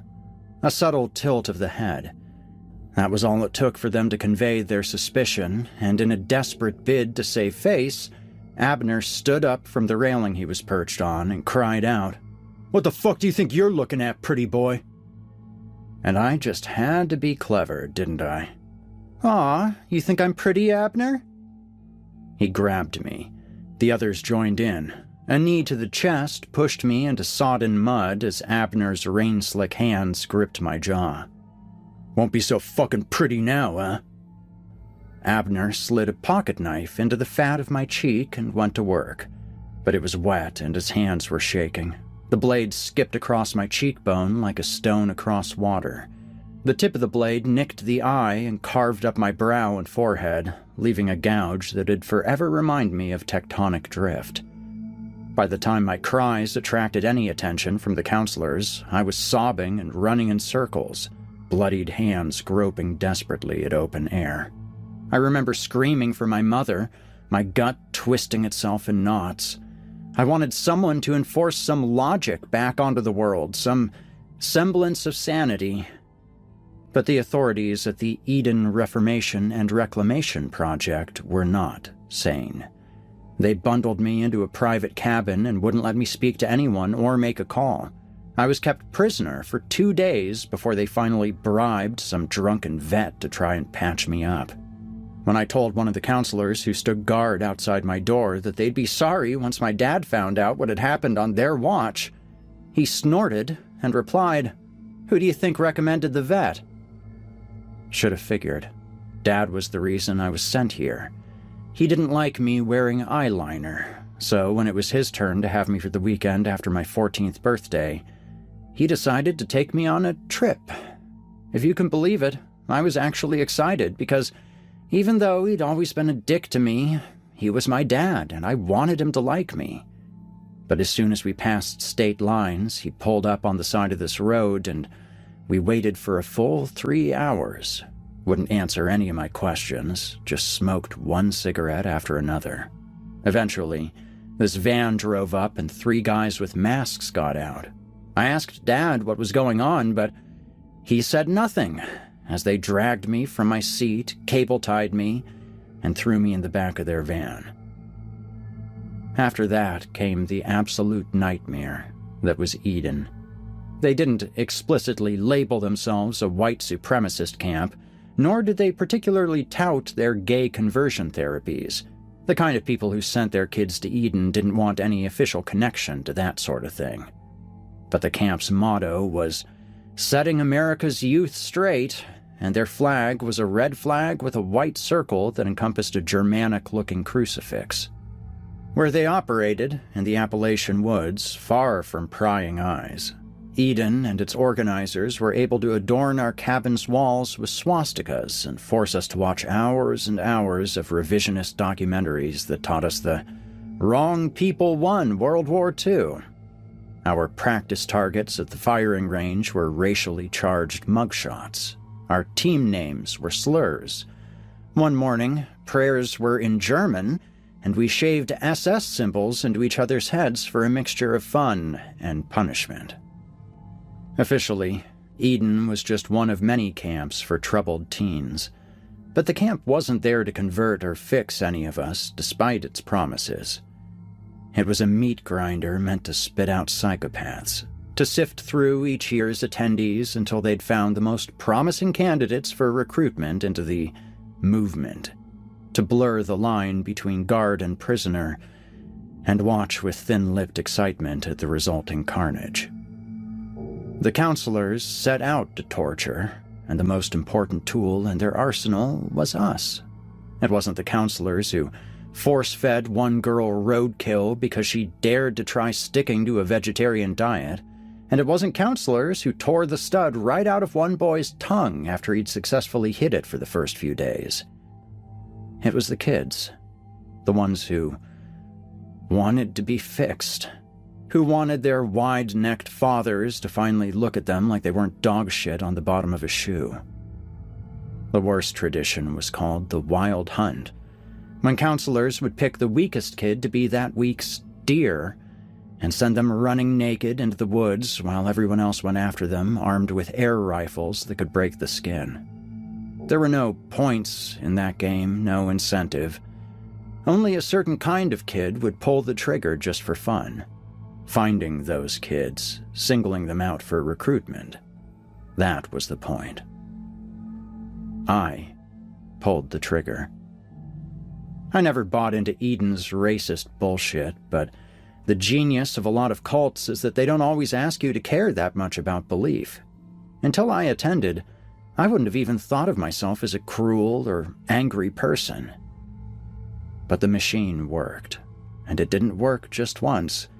It worked again and again and again. The psychopaths Eden spat out, they didn't always start out as bullies. Many probably started out more like me because it was about teaching kids that you hurt others before they hurt you, and its lessons were written in blood and bruises. Abner gave me a chance to hurt him when he wrote me a strange and confused apology letter and slid it beneath my door. I still don't know why he wrote it, though I figure he must have been as dumb and confused as any other kid, I suppose. But in that letter, Abner tried to explain himself. I don't remember the words in detail on account of the anger it set off in me. Even a sincere apology tastes like piss when you've got an eyeball weeping pus. But what really set me on fire was the implication that somehow I was to blame for his actions. I just ain't used to seeing cute boys. I remember reading those words clear as day. I don't know how to describe how angry they made me. A fat man exploding in my chest and my head. A piece of the sun laid gently in my skull and left to burn for all eternity. I still feel it now, that anger. It's something I'll never forget. I showed Abner's letter, complete with all its description of his confused feelings, to the counselors, and when I finally got off bed rest a few days later, I found that there had been an important change in the camp's dynamics. Where Abner had once lurched around the camp, threatening any poor kid who made the mistake of rubbing him the wrong way, he now skulked in the shadows and stayed out of sight. When his friends walked by, he flinched. When they made hateful jokes with slurs for punchlines, he tried to awkwardly laugh it off, but that only made it worse. They didn't want his camaraderie, not anymore. Not after the counselors had made him stand in front of the whole camp as they read out the confessional he'd left me. His friends kicked him out of the older boy's cabin.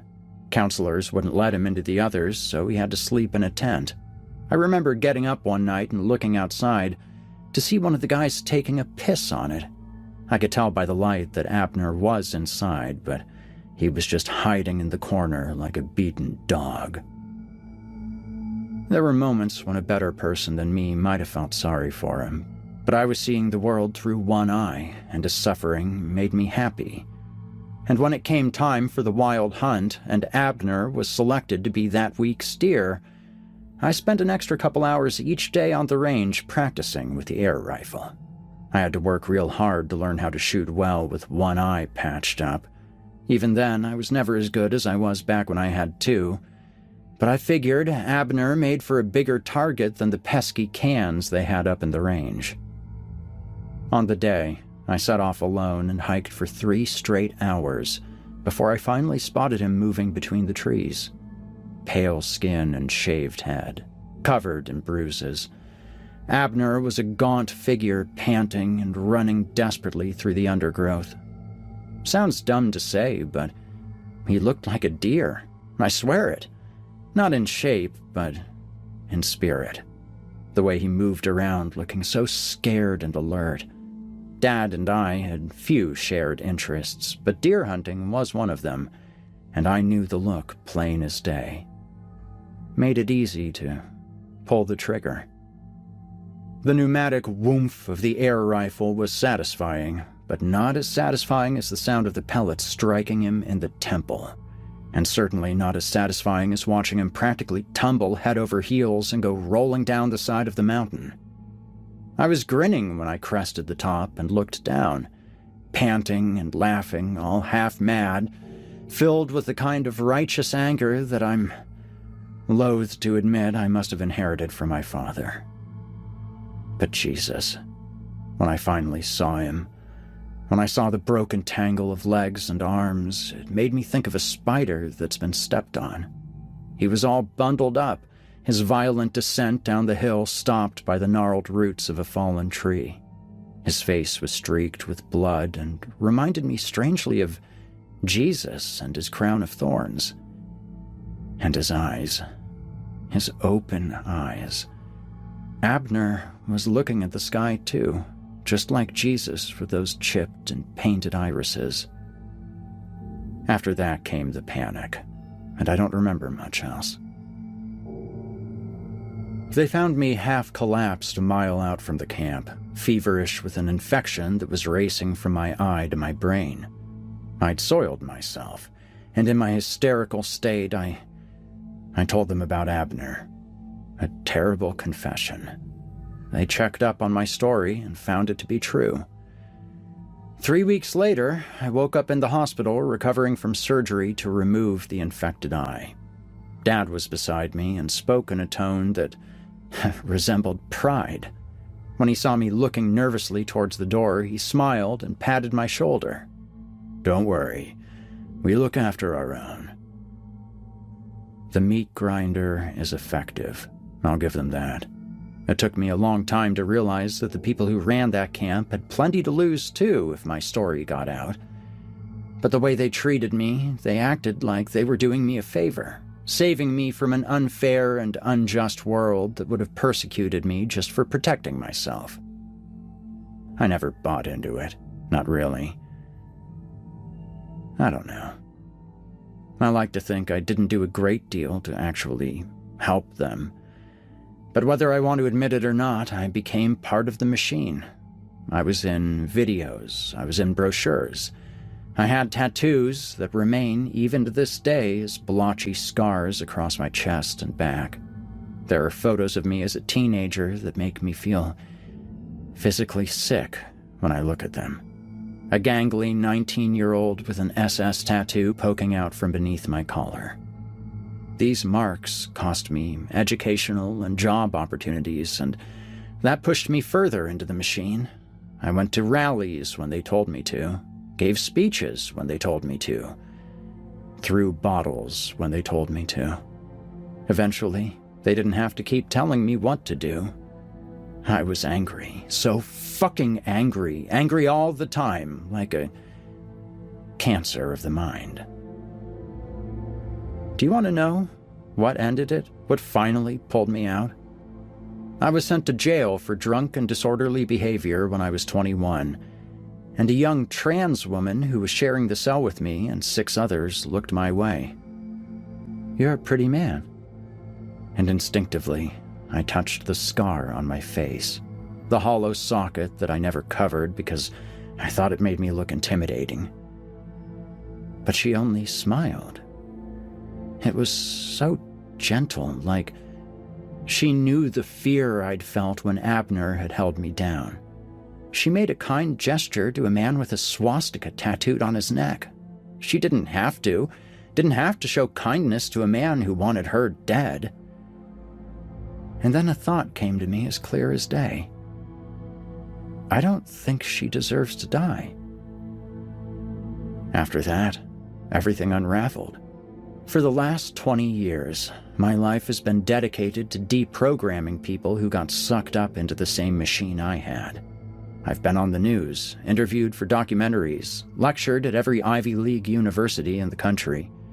The charity I run has become my life's work, and every step of the way, I've received letters from people calling me a traitor.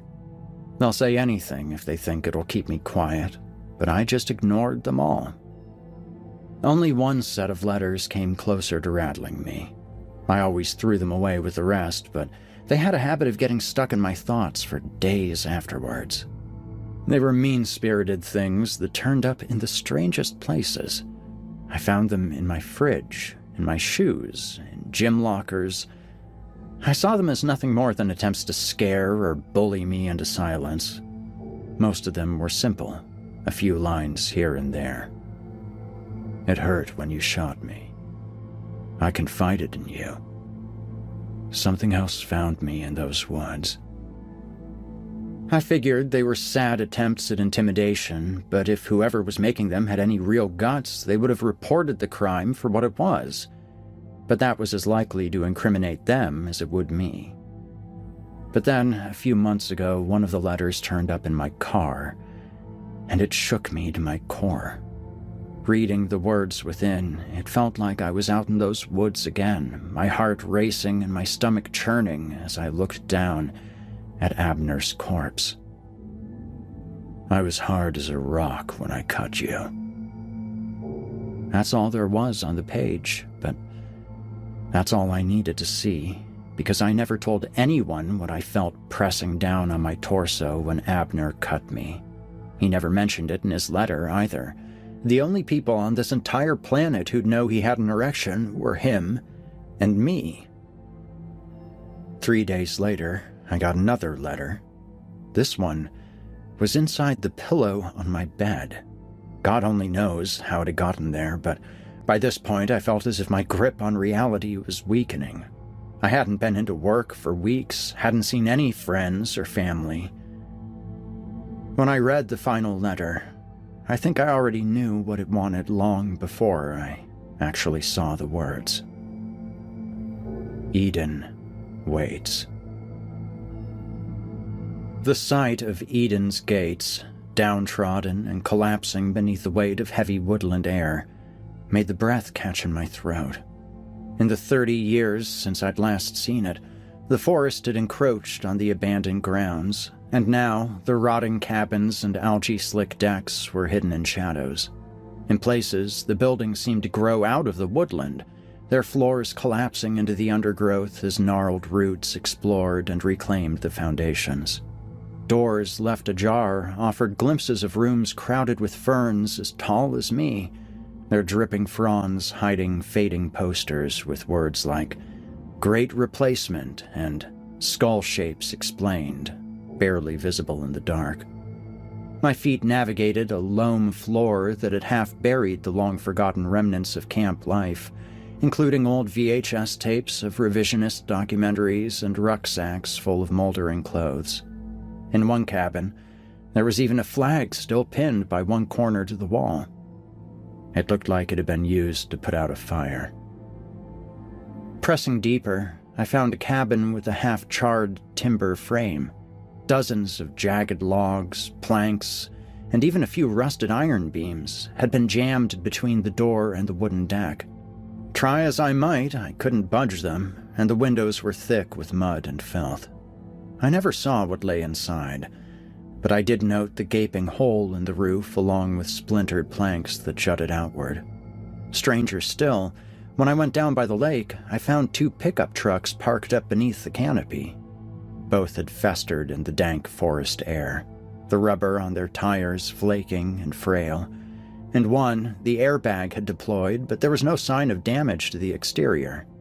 In the other, the door had been left open, and embedded in the passenger seat dash was a single human tooth. I didn't linger long in the camp. A cursory examination of my old cabin revealed nothing that caught my attention. Once I realized there were no real answers for me there, I set out for the woods. I'd be lying if I said I wasn't afraid as I took my first steps into the trees, but I couldn't have told you why. Only the feeling of eyes on my back. I think I kept at it because I wanted something bad to happen. I'd skirted justice for quite a long time. Sure, most nights I told myself I'd probably just imagined the whole thing, but so what? If I hadn't shot him, I would have, could have. Does it make that big a difference? I had it in me to kill, and my sins were so great that I don't think the distinction between what had or had not happened in those woods even mattered anymore. Sure, what he did to me was wrong, but I'd excused a lifetime of fuck-ups by saying I was just a kid. Difference was, I'd had time to grow and learn, while Abner had been robbed of that chance. I'd tried so hard to atone, but hurting him was the one thing I'd yet to face up to. I was scared of what I might find, but at least I didn't have to worry about getting lost. The ground sloped upwards for a few miles before the hill broke and went down at a sharp incline. All I had to do was find the crest and follow it one direction or the other. 50-50 I'd get it right the first time, and I had an instinct that if there was anything I needed to see, it would stand out to me. I don't know how familiar you might be with the woods, by the way. If you are, you'll already know just how quickly the horizon fades to darkness as it's lost to the ever-growing ranks of standing, leaning, and fallen trees. It's important you understand that, though, the darkness of it. It's like daytime is a bubble that only follows you. Everything farther than 20 or so feet away is in a perpetual dusk.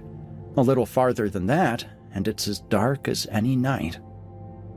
When I finally reached the top of the hill and looked down, I saw a mountainside disappearing into a wooded trench where the sun made little progress.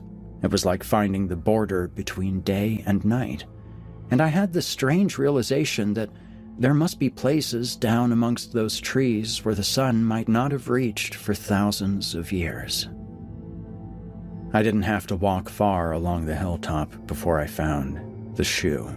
The red of its fabric laces was too bright for those woods. It lay just a dozen or so feet down the embankment like bait in a trap. But Jesus, did I hurry to take it. Why wouldn't I? In my memories of Abner lying dead, his left leg had bent backwards and reached all the way around to the top of his head like a scorpion tail. Dangling off the toe was a single shoe with red laces. Decades later, I was convinced I was looking at that very shoe. I rushed down the steep hill with great speed, my feet sinking into the soft and loamy woodland floor like I was descending a snowy bank. Each step covered 3 or so feet as I took these great loping strides, aided by gravity. When I slowed to grab the shoe, something beneath the leaves caught my foot, and I was sent careening towards the ground. I built up speed so quickly that my descent was closer to a free fall than a roll. The world became a dizzying swirl of canopy and dirt that only stopped when something hit me in the gut like a car hitting a wall.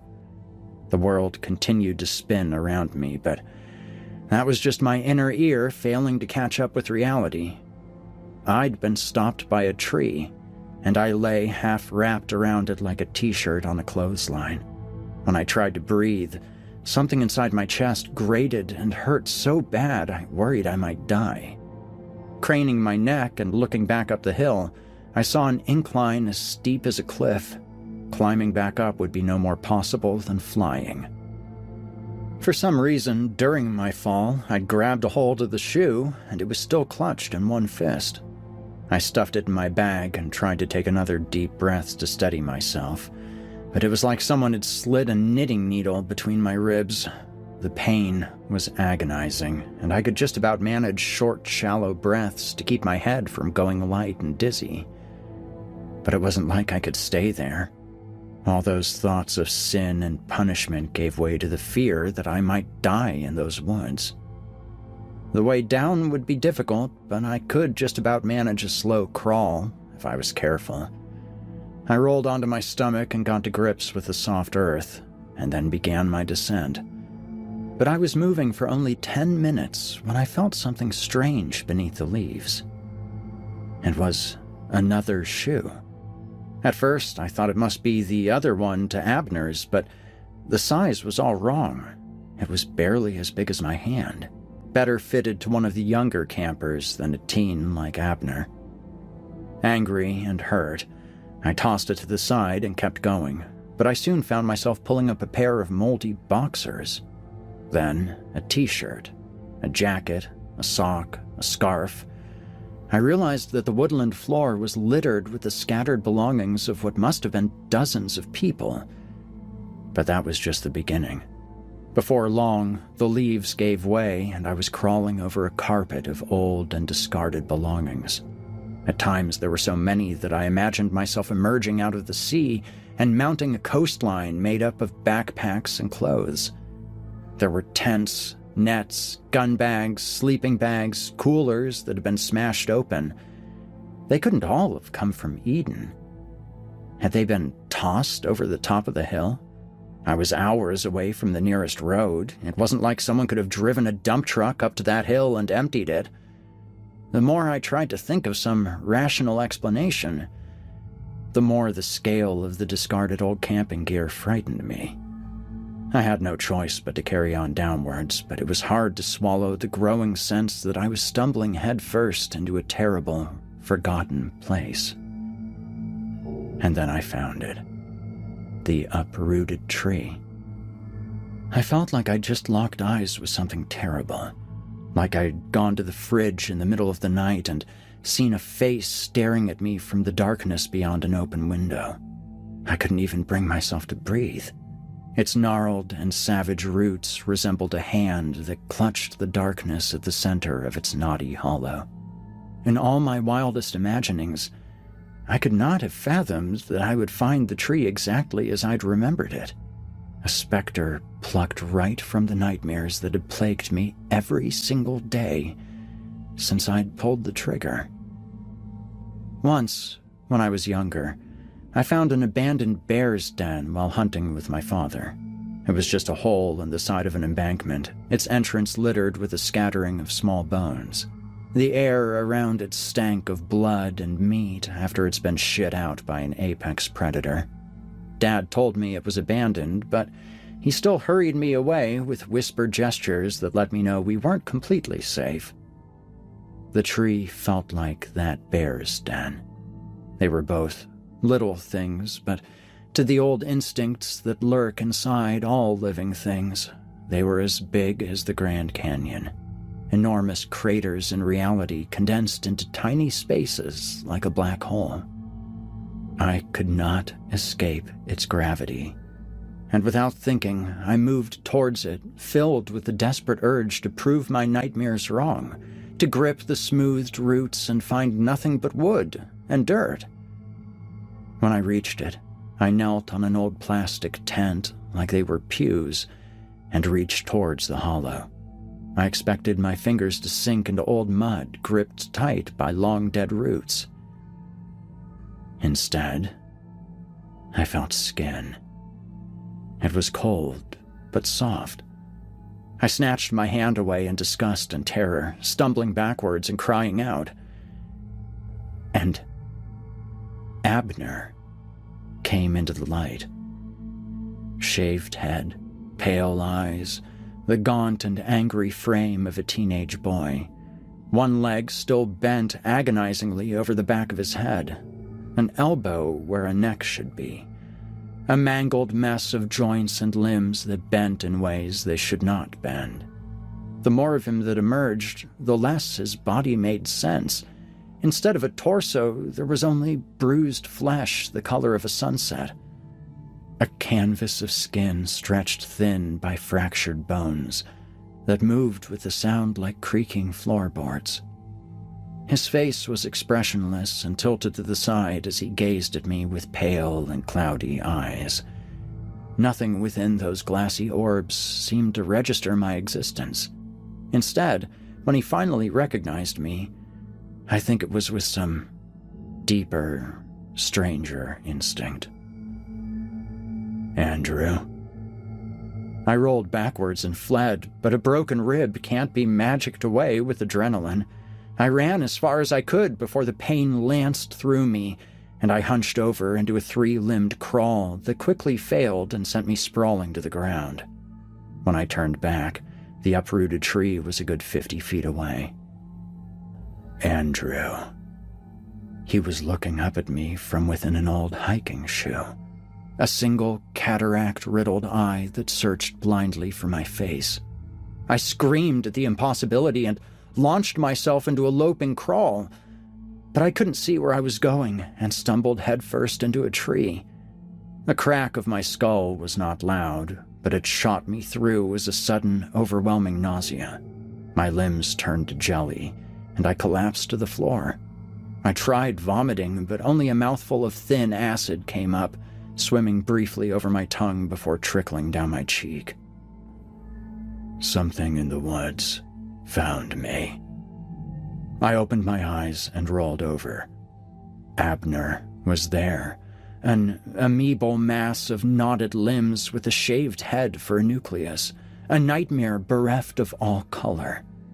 He must have been 30 feet across.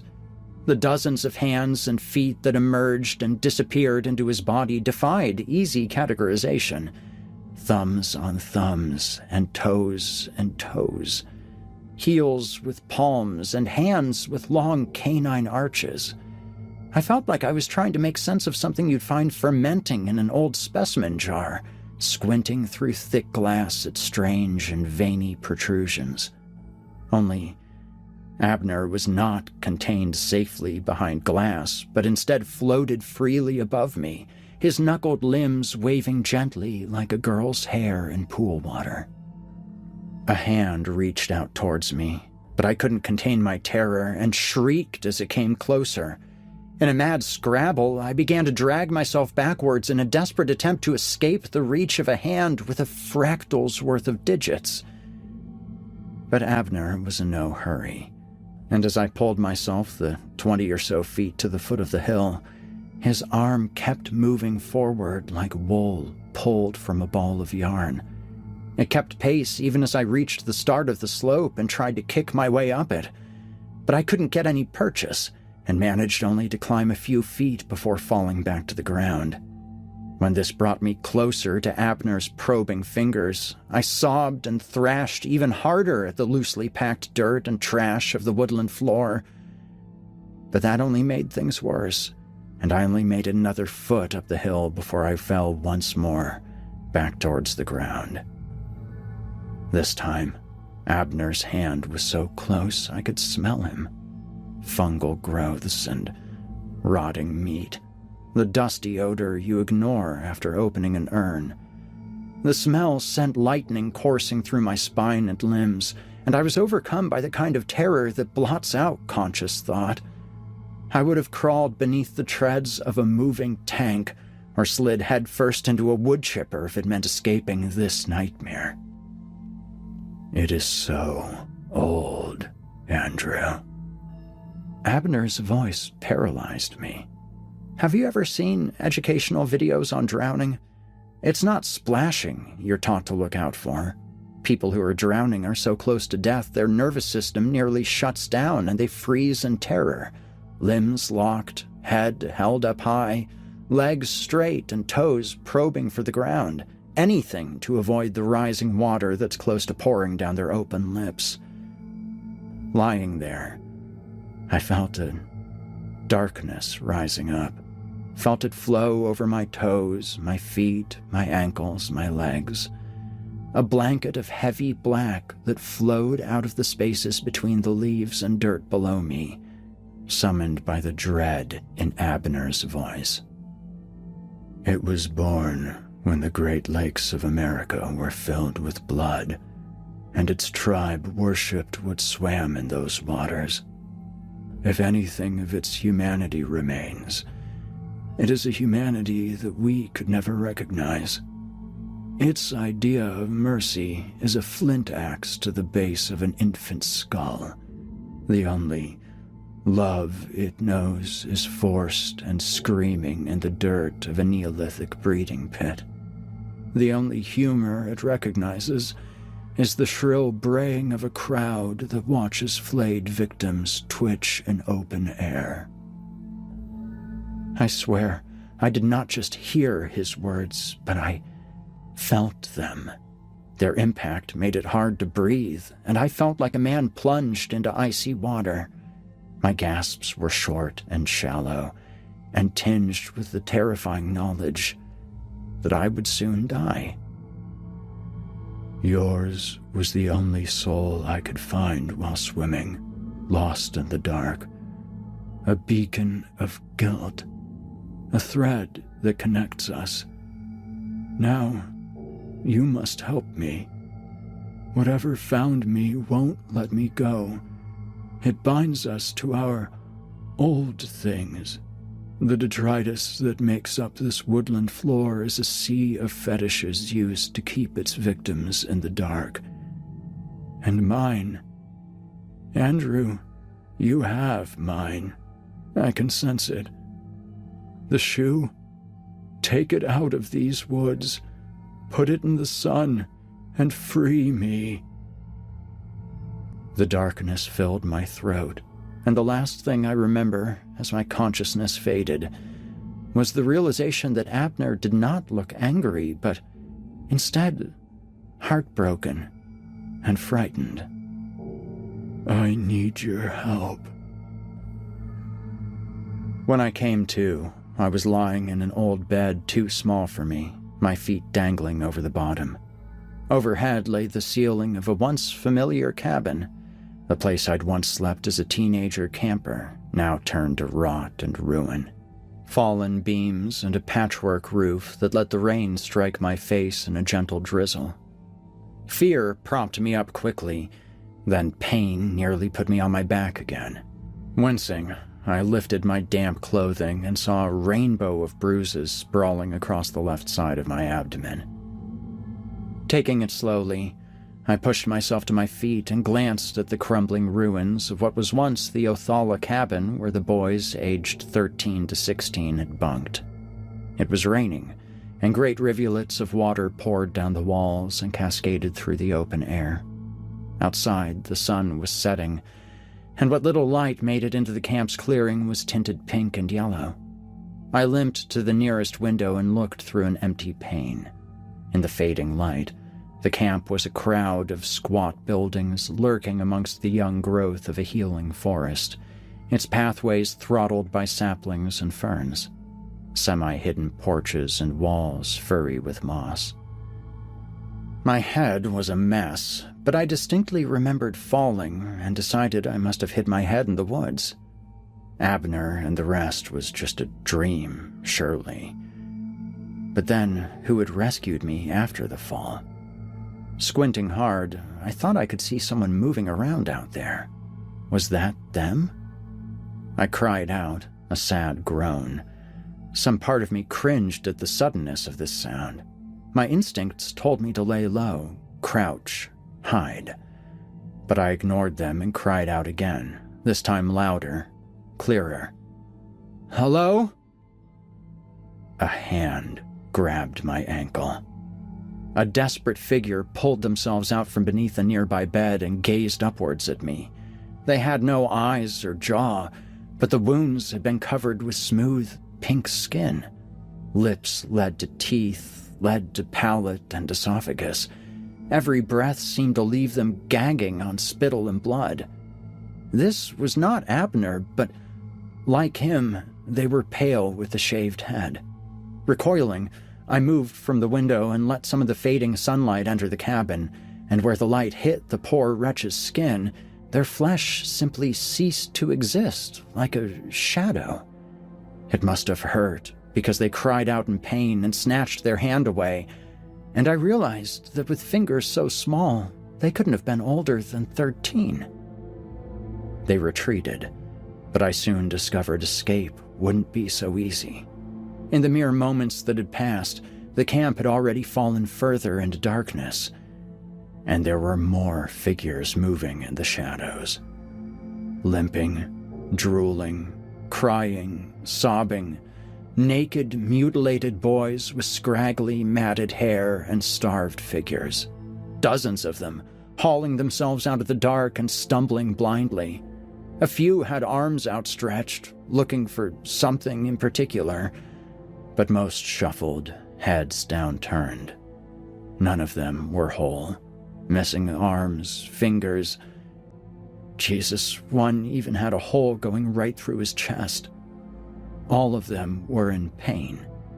With every second that passed, the camp came alive and surrounded me with a waking nightmare. When two of the figures bumped into each other, their nature immediately changed. The sad whimpering of two lost souls was replaced with guttural rage as both erupted into violence. I've been in my fair share of fights, and I've never seen anything like it. Fistfights are rarely mortal affairs. You want to kill someone, you stab or shoot them. You don't try to clobber them to death with the ball of your palm. You don't use bitten nails to fishhook a hole right through their cheek. You don't tear at their jugular with your few remaining teeth. It didn't just happen once, either. Each time two or more of those figures bumped into each other, the violence appeared like a switch getting flicked. But the worst part was that once the fight was over and the loser had stopped thrashing violently on the ground, they would both just get back up. Injuries dripping black fluid, but quickly sealing with new skin. I saw one boy smash another's head in with a rock, and when his victim sat upright, he had nothing left of his skull above the nose. His teeth chattered briefly, and then he stood up and kept walking. My only hope was the light. Each time one of those things stood in the sun, they disappeared. It was as if they were made of shadow, only able to exist as long as they were not exposed to direct light. It was a risk, but I had to hope it wasn't just the sun they feared. I had a flashlight in my pocket, and I grabbed it, but as soon as my hand made contact, something outside squealed like a stuck pig. The instant I heard it, it was like being plunged into cold water. The atmosphere in the bunk and camp outside immediately changed, and I turned to see that the army of dark figures now stared at me. Panicked and afraid, I fumbled briefly before turning on the light and pivoted just in time to catch something leaping at me from beneath the dark. They faded to nothing in the light, but then something else in the periphery moved, and when I turned towards them, the previous attacker returned to existence. I was forced to flick the light desperately from one to the other just to keep the two at bay. Terrified, I tried to calm myself and think of some way to escape, but there was no time. From behind, there came the sound of tinkling glass, and then hands so cold they left freezer burns on my skin dragged me through the open window. I screamed, but did not let the flashlight go. As I was thrown to the floor, I saw a nightmarish mob surround me. They laughed and sneered as a knee pushed me into the sodden mud. I felt it then. That same fear I had decades before, the eyes staring down at me. This was a familiar violence. But then there came another nails-on-chalkboard shriek, the kind of gut-wrenching wail that had to belong to a monster. My attackers reacted like sullen schoolboys, clenched teeth and flared nostrils suddenly replaced with downturned eyes and sniffling noses. They parted reluctantly, and I saw it. Him. He crawled towards me, a small figure, lithe, no more than 5 feet tall, dense muscle and a potbelly, a mane of hair that nearly touched the ground. He was the color of oil, no detail except a silhouette, a figure made of shadow. He grunted and sniffed the air like a dog. He smelled of copper and violence. His presence was as heavy as dark matter. I swear, the only other things like him are swirling around supercolliders in Switzerland. And when he touched me, I saw the world. The real world, onto which ours is only a painted image. An ocean with no bottom. An ecosystem with no ceiling, only ever-growing predators, some large enough to engulf stars. I learned some of his memories. He learned some of mine. I felt the vague imprint of wisdom earned over 100,000 years. Foul sorcery that might make a kind of twisted sense to a modern scientist. But for me to try to grasp any of it, even some of it, made me feel like I was at risk of dislocating something in my mind, some joint or hinge that, once loose, could never be popped back into place. I shied away from it, and when I opened my eyes, that monster's hand was touching the place where my eye used to be. And it was smiling. A vile sight, rich with cruelty and malice. The grin of a murderer dying peacefully in old age. That smile spoke to me. It told me that the modern world had been of no interest to this forgotten creature, or so it had thought. But as it scraped Abner's mind of every memory he had, it learned of Eden and found echoes of the world it had once been fond of. It had been so long since it had had so many people to play with. And then I noticed something I hadn't before. This thing only had one eye. It knew what Abner had done to me, and it knew what I had done to Abner.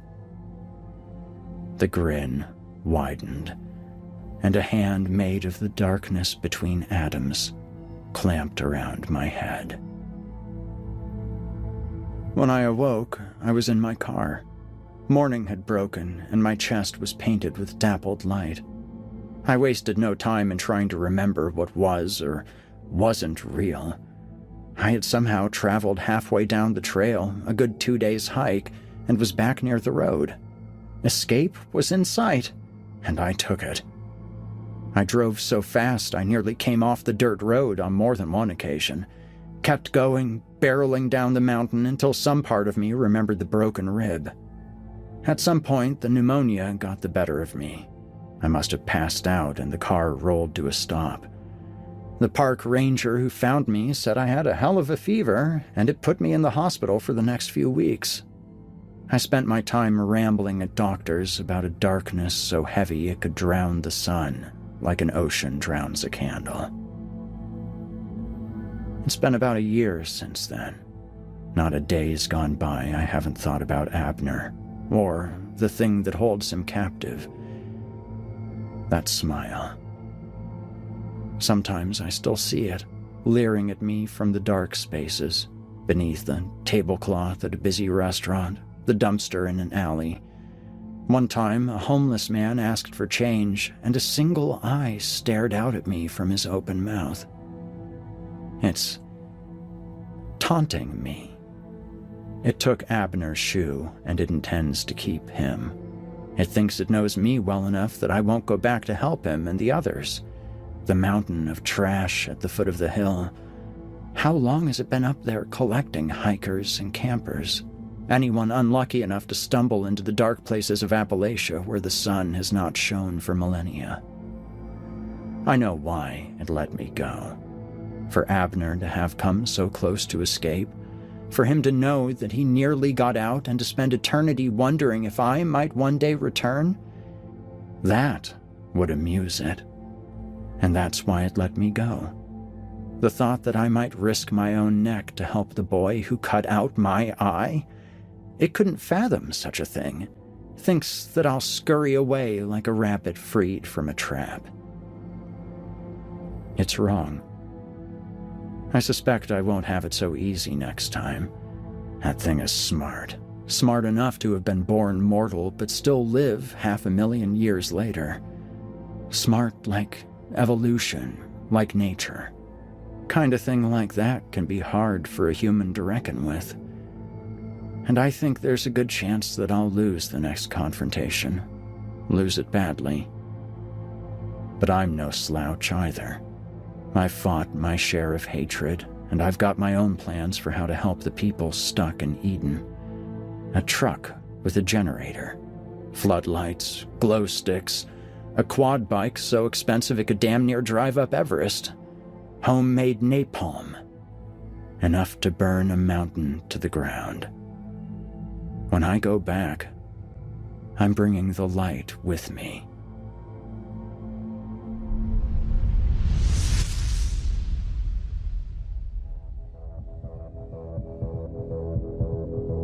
You've been listening to Eden by Christian Wallace. Christian Wallace is a PhD student and writer hailing from rain-soaked Wales, where he grew up comforted by ancient castles, crumbling coastlines, and the old things that live in the woods. You can find more of his stories at chwallis.co.uk and at Velix Books.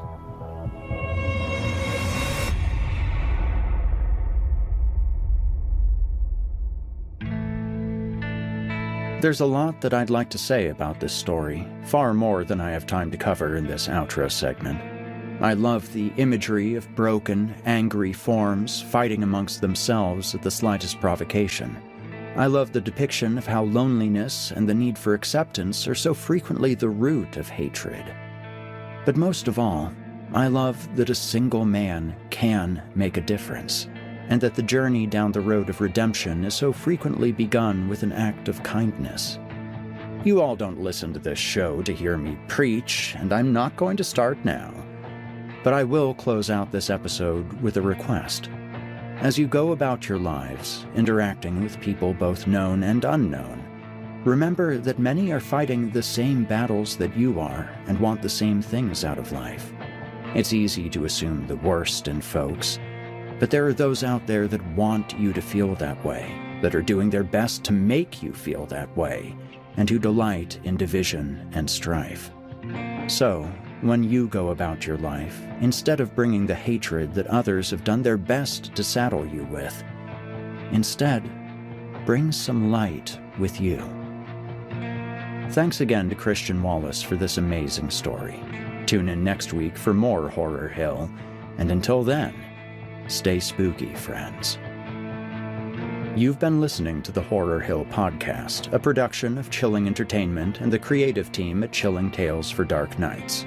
Tonight's episode was hosted, narrated, scored, and finalized by yours truly, Eric Peabody. Additional music by Nikki McSorley. Got a terrifying tale of your own that you'd like performed?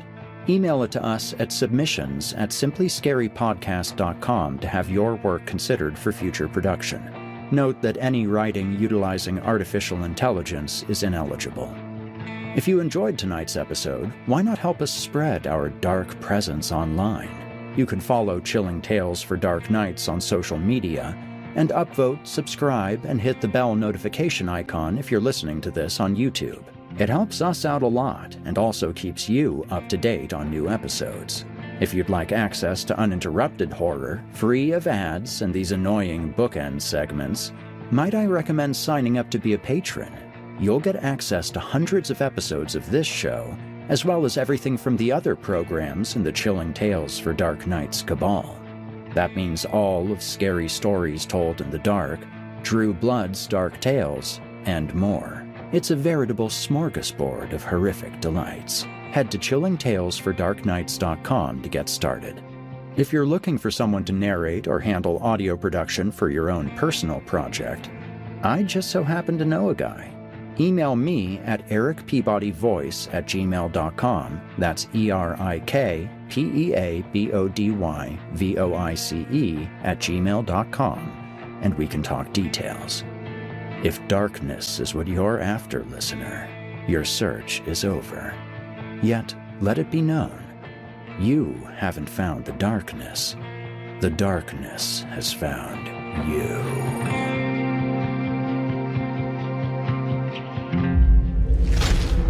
Chilling Tales for Dark Nights.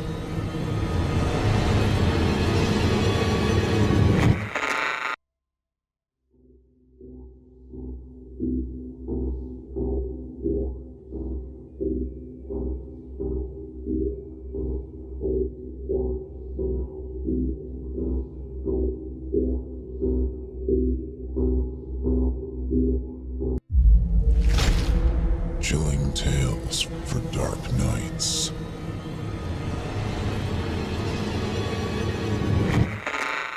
Want to make sure you never miss a Chilling Tales for Dark Nights video again? Be sure to subscribe and hit that bell to turn on notifications.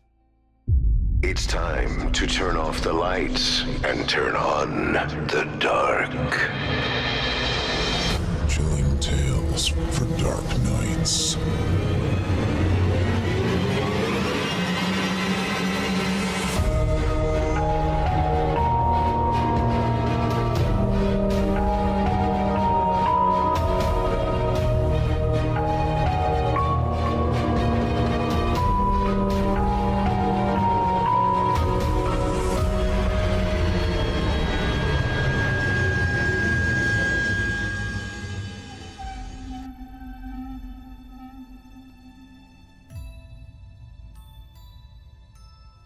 Good evening, and welcome to Chilling Tales for Dark Nights. I'm your host this evening, Nicholas Goroff, once again filling in for Steve Taylor, who will be back next week. Tonight's story begins the way many nightmares do, quietly. A failed marriage, a lost job, an apartment that no longer feels like home. And then, a name appears. A therapist no one remembers recommending. An office tucked away in a building where no one else seems to work. A man who speaks gently about control being an illusion and chaos being the path to freedom. What begins as grief spirals into something far more unsettling, with the horrifying realization that some guides don't want to heal you. They want to replace you. Settle in and dim the lights. The show is about to begin. Before we get to tonight's feature, however, we'd like to thank our dedicated supporters in the Chilling Tales for Dark Nights patrons area. For just $7.99 per month, members receive ad-free listening, early access to new episodes, exclusive content, and our complete archive, with discounted annual options available as well. Your support helps us continue producing the immersive horror experiences you've come to expect week after week. To learn more or become a member, visit chillingtalesfordarknights.com. Thank you for helping us bring nightmares to life, month after month. Originally appearing on Scary Stories Told in the Dark, Season 16, Episode 12, on December 15th, 2024, tonight's tale is performed by Malcolm Blackwood, the hell-raising host of that very podcast, with production by Aaron Sawicki. And now, without further delay, I present to you from author N.M. Brown, Chaos Beneath the Stars. My life fell apart fast.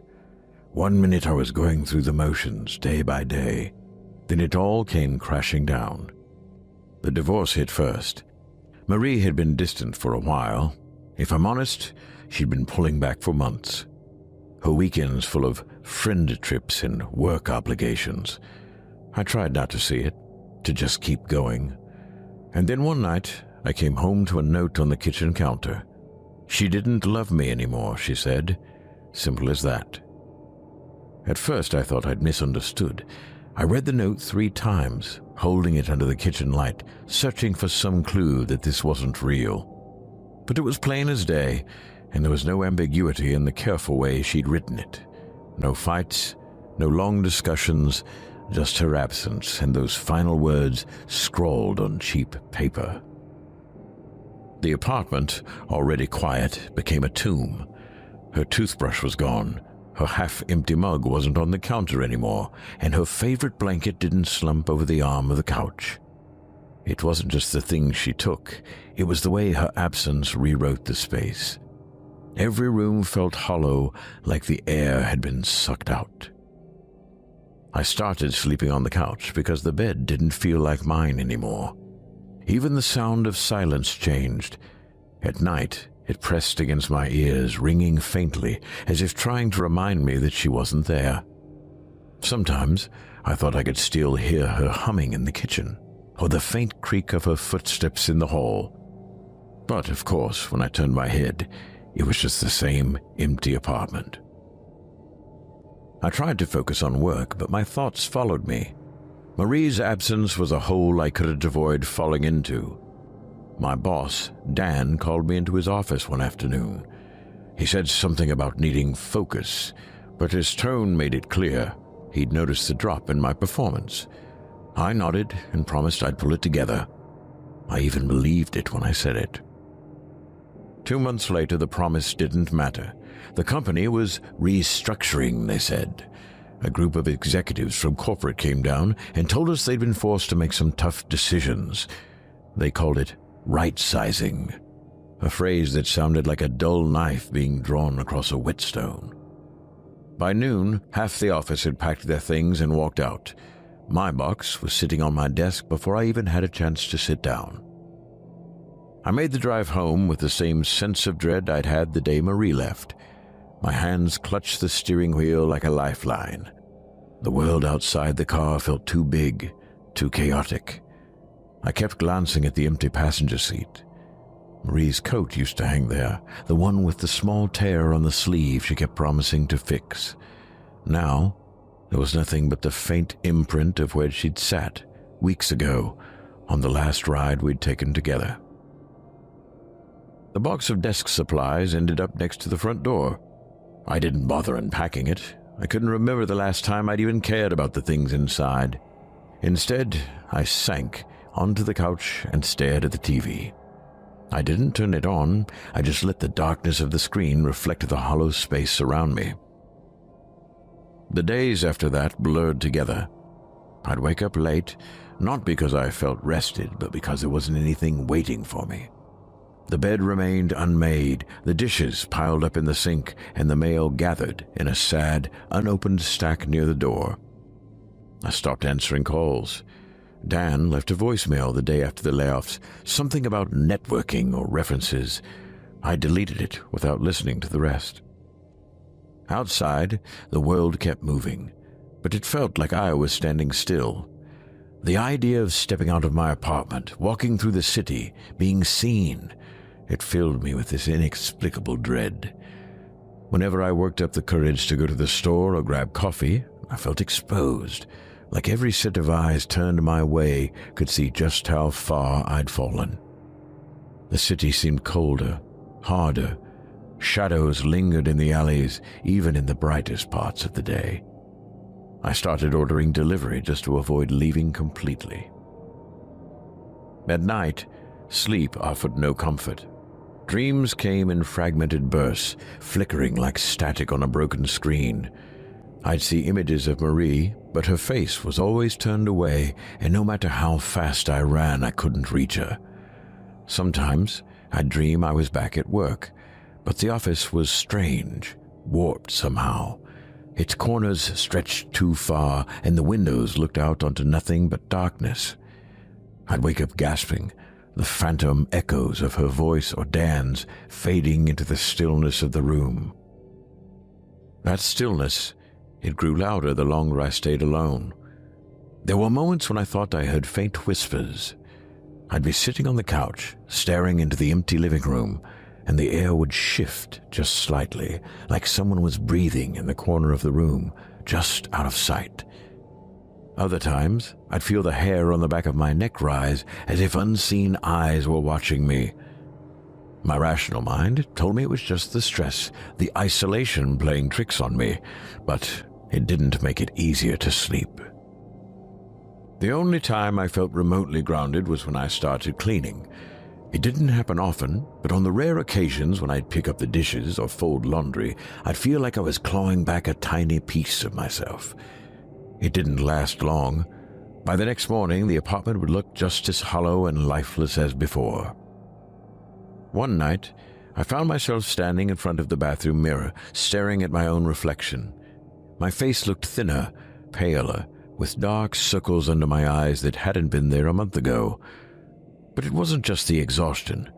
I could swear my reflection wasn't moving quite right. I'd tilt my head, and the image in the mirror would follow just a half-second too late. It was subtle, almost imperceptible, but enough to make me step back from the sink, heart pounding. I told myself it was the lack of sleep, the stress, but the feeling lingered. It was during one of those nights, sitting awake on the couch with the TV off and the shadows feeling heavier than usual, that I realized I couldn't keep going like this. I needed to talk to someone, to get help, anything to make this crushing, endless cycle stop. I don't remember exactly how I found him, Dr. Thalen Pryatt. The name felt familiar somehow, though I couldn't place why. I couldn't recall anyone recommending him, yet there it was, his name scribbled on a scrap of paper I didn't remember writing on. It felt like it had appeared when I needed it most. The next morning, I called the number, and the receptionist scheduled me for an appointment later that week. Her voice was calm, almost soothing, as if she already knew exactly why I'd called. That's how I ended up standing in front of his office door, tucked away in a quiet building on the edge of the city. The gold letters on the frosted glass were small and unassuming. Dr. Thalen Pryatt, Counselor. For a moment I hesitated, my hand hovering over the doorknob. I almost turned back, but something about the stillness of the hallway pushed me forward. When I stepped inside, I felt the faintest sense of relief. The waiting room was plain, almost clinical, with beige walls and a small potted plant in the corner. There were no other patients waiting, no sound except the faint hum of a desk fan. Before I could sit, the door to his office opened, and a tall man with sharp features stepped out. "Elliot," he said, his voice smooth and even. "Come in." Dr. Pryatt was tall, not in an exaggerated way, just enough to make you notice. His features were sharp, his cheekbones pronounced, and his dark hair combed neatly back. He moved with an unsettling kind of precision, like someone who never second-guessed a step in his life. His eyes, though, they were the kind of dark that didn't reflect light. They stayed on me a moment too long. The way he said my name gave me pause, like it wasn't the first time he'd said it. I followed him into his office anyway. The room was sparse, almost clinical. A single leather chair sat across from his desk, which was empty except for a notepad and a pen placed exactly in the center. The walls were bare, except for a clock that ticked just slightly too loudly. There was no sign of personal touches, no family photos, no degrees, not even the usual bookshelf cluttered with dusty psychology textbooks. It felt like a space that didn't belong to anyone, least of all the man sitting behind the desk. Dr. Pryatt gestured for me to sit. I hesitated for half a second, then dropped into the chair. My knees felt uncomfortably close to his desk. "So, Elliot," he began, folding his hands neatly in front of him, "what brought you here today?" I faltered, unsure of where to start. I guess I just feel like I've lost control of everything," I said finally. "My wife left, my job's gone, I don't even know what I'm supposed to be doing anymore." He nodded, his expression thoughtful but unreadable. "You've been through significant upheaval," he said. "That kind of disruption often leaves us questioning our place in the world." I wasn't sure what I had expected him to say. Maybe something more reassuring, something that didn't sound like an obituary for my life. But he didn't elaborate, didn't rush to fill the silence. He just waited, his dark eyes fixed on me like he was studying something beneath my skin. "I don't know how to fix it," I admitted. "It's like I'm stuck. I can't move forward, and everything I try just doesn't work." Dr. Pryatt leaned forward slightly. "Perhaps," he said slowly, "the problem isn't that you're stuck. Perhaps it's that you're resisting the natural course of things." I frowned. "What do you mean?" "Control," he said, his voice calm but firm. "We all cling to it, especially when our lives feel chaotic. But the truth is, control is an illusion. Chaos is what shapes us. Sometimes the best thing we can do is lean into it." His words unsettled me, though I couldn't quite explain why. Maybe it was the way he said them, like he wasn't offering advice but stating an undeniable fact. Still, there was something in his tone, something almost comforting, like he understood a part of me I hadn't even shared yet. We talked for nearly an hour, or rather, I talked. He didn't say much, only asking a few pointed questions that had a way of pulling more out of me than I expected. By the time I left, I felt lighter somehow, like I'd shed some of the weight I'd been carrying since Marie left. As I stepped back into the waiting room, I paused. For the first time, I realized how empty the space was. No receptionist, no ambient noise, not even the faint hum of a computer or phone. Just silence. It struck me as odd, but I brushed it off. Maybe he worked alone. Plenty of therapists did. The drive home felt different. The city, which had seemed so foreign and oppressive for weeks, looked almost normal again.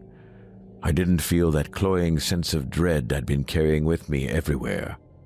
For the first time in months, I thought maybe I'd found something or someone that could help. That night, I slept better than I had in weeks. The dreams came, but they didn't feel as sharp, as jagged. They were strange, sure, flashes of indistinct faces and shadowed hallways that stretched on forever.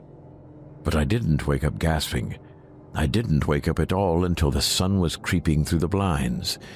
That felt like progress. Over the next few days, I found myself feeling lighter. Not happy, not yet, but less burdened. I cleaned up the apartment, made a grocery run, even called an old friend just to talk. The conversation was awkward and stilted, but it felt like I was clawing my way back to something normal. I scheduled another session with Dr. Pryatt. The second time I walked into Dr. Pryatt's office, it felt less daunting. The silence of the waiting room didn't weigh on me the way it had before. It almost felt familiar, like stepping into a quiet sanctuary. He was waiting for me, standing in the doorway to his office with that same calm, unreadable expression. "Elliot," he said, gesturing me in, "it's good to see you again." I sat in the same chair, and we began. This time his questions were more precise, cutting closer to things I hadn't realized I'd been avoiding. When I mentioned Marie, my voice cracked unexpectedly. I hadn't talked about her with anyone since she'd left. "I just keep replaying everything in my head," I admitted. "Every argument, every little mistake. I feel like if I'd just done something differently, been better somehow, she wouldn't have left." Dr. Pryatt studied me, his hands folded neatly on the desk.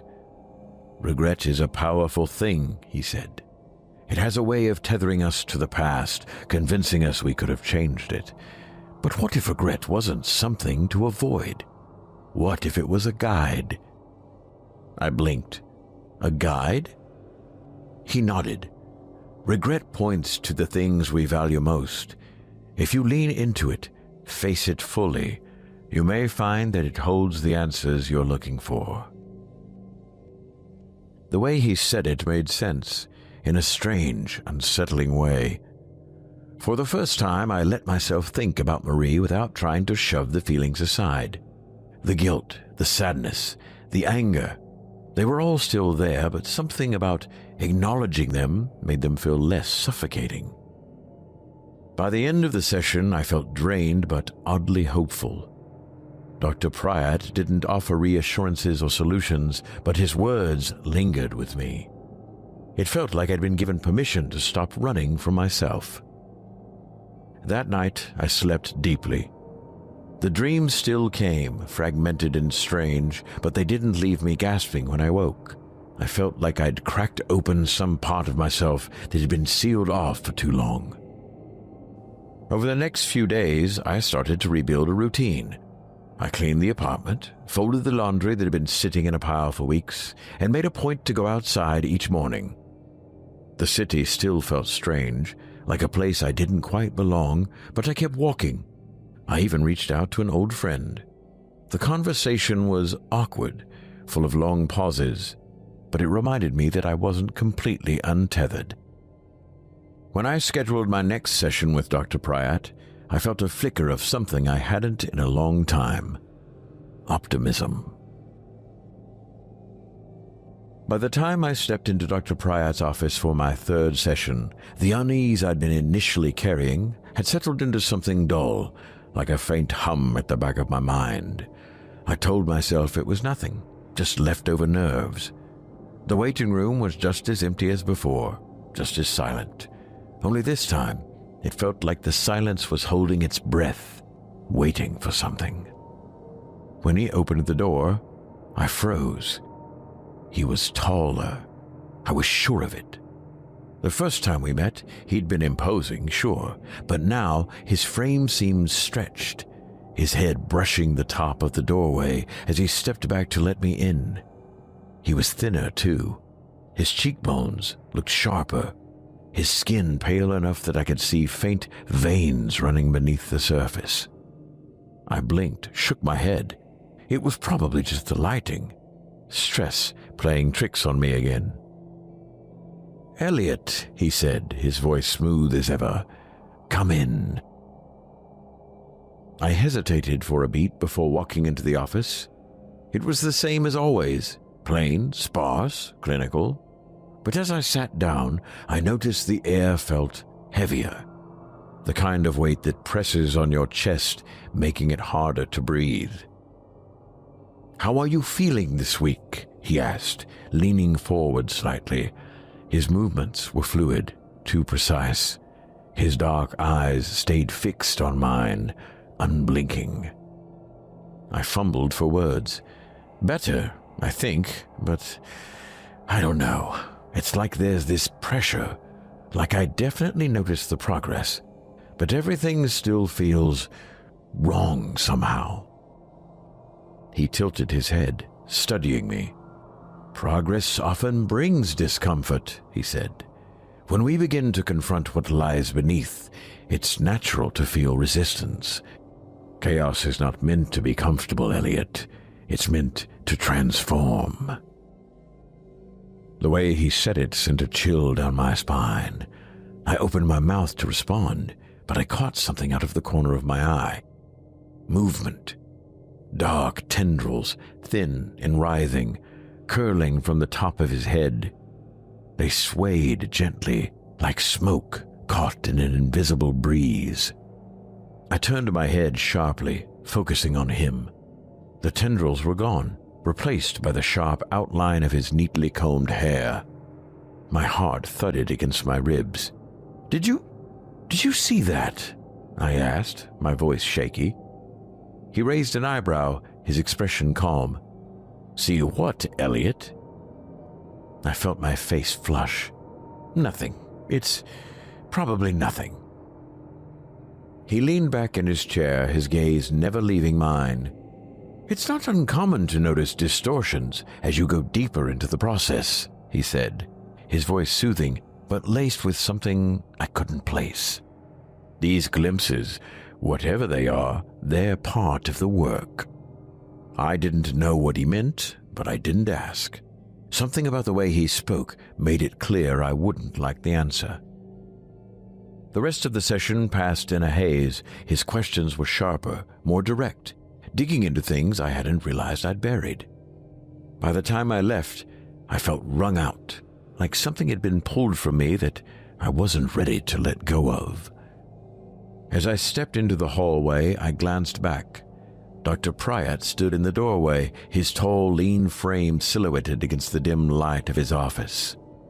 For a moment, I thought I saw the tendrils again, coiling above his head like smoke. But when I blinked, they were gone. The walk home felt longer than usual. The city streets seemed darker, the shadows stretching farther than they should. Every step felt like it echoed too loudly, like something was following me just out of sight. By the time I reached my apartment, my hands were shaking. I locked the door behind me and leaned against it, trying to catch my breath. That night, the dreams came back stronger. Shadows loomed, twisting and crawling, whispering things I couldn't understand. And when I woke, drenched in sweat, I realized something I didn't want to admit. I wasn't sure I wanted to go back, but a part of me knew I would. By the time I returned to Dr. Pryatt's office for my fourth session, I experienced something darker. The waiting room's silence wasn't just oppressive, it was suffocating. The air felt dense, like stepping into a room where something terrible had just happened, but left no trace. When the door to his office opened, I couldn't suppress the shiver that ran down my spine. Dr. Pryatt wasn't just taller now, he was impossibly tall. His head nearly scraped the ceiling, his body stretched to an unsettling degree. His limbs seemed too long, his hands too slender, the pale skin pulled taut over his sharp bones. I tried to convince myself it was my imagination, but it was harder now. "Elliot," he said, his voice as calm and measured as always. "Come in." I hesitated, but his gaze held mine, drawing me forward like a thread pulling tight. His office felt different this time. The walls seemed closer, the lighting dimmer. I sat down, and for the first time I noticed his shadow. It stretched across the floor in jagged shapes, moving faintly as if alive. "How have you been feeling this week?" he asked, leaning forward. The way his body folded made my stomach churn, the joints bending too smoothly, like a marionette with invisible strings. My voice cracked. I didn't know how to answer. I didn't know how to articulate that I saw his face in the shadows now, watching me, whispering things I couldn't understand. My reflection in the mirror no longer felt like my own. "I don't think I'm doing well," I admitted. "It's like I don't know what's real anymore." His thin lips curled into the faintest smile. "That's progress, Elliot," he said, his voice low and steady. "You're breaking through." "Breaking through to what?" I asked, my voice sharper than I intended. He tilted his head, his dark eyes gleaming. "Understanding. Freedom. Chaos must dismantle the false structures you've built before you can rebuild." As he spoke, I caught it again. Those tendrils curling from his head, writhing in the air like smoke. This time I didn't blink. I stared, my heart pounding as they twisted and swayed, reaching higher, darker. "What is that?" I whispered, unable to stop myself. My throat was dry, the words barely escaping. He leaned back, the tendrils dissolving into the shadows. "What do you see, Elliot?" My breath caught. I thought I saw something above you." "Perhaps," he said, his voice almost amused.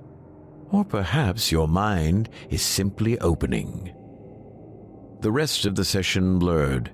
His questions were sharper than ever, peeling back layers I hadn't realized I'd kept hidden. By the time I left, my chest felt hollow, as though he'd reached inside and scooped something out. I stumbled into the hallway, not daring to look back. The air outside felt heavier than before, the city darker, its edges distorted. I walked faster, my footsteps echoing unnaturally loud. The feeling that I was being followed clung to me all the way home. That night, the dreams consumed me. Shadows stretched long, spilling from corners where they shouldn't exist, and in every one I saw him, taller, thinner, his dark eyes piercing through the void, pulling me deeper into the chaos. By the time I sat down to record one of our sessions, I was sure I was losing my mind. I needed proof that Dr. Pryatt was real, that he wasn't just some warped creation of my unraveling mind. I set my phone discreetly on the arm of the chair during my next visit, its screen black, but recording everything. My hands shook the entire session.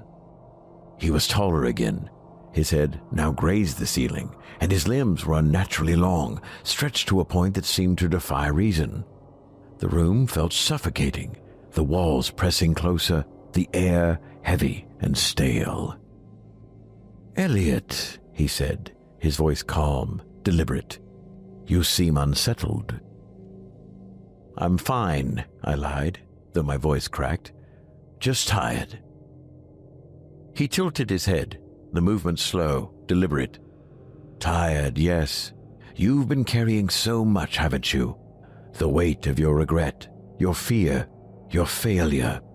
But you're almost there." "Almost where?" I asked, my voice barely above a whisper. He smiled, sharp and predatory. "To the truth." I couldn't hold back anymore. "What are you?" The words spilled out, desperate, trembling. "You're not normal. You can't be." His smile widened, revealing teeth that seemed sharper than before. "What do you think I am, Elliot?" I pointed to his head, to the dark, writhing tendrils that had become impossible to ignore. They pulsed and coiled, faintly glowing like some unholy halo. "That! I see it! I know I see it!" He didn't look surprised. If anything, he looked pleased. "Good," he said softly. "You're beginning to see clearly." My breath came in short gasps. The room felt smaller, darker. The shadows in the corner seemed to stretch toward me, alive and hungry. "I don't want this," I whispered, my voice breaking. "Don't you?"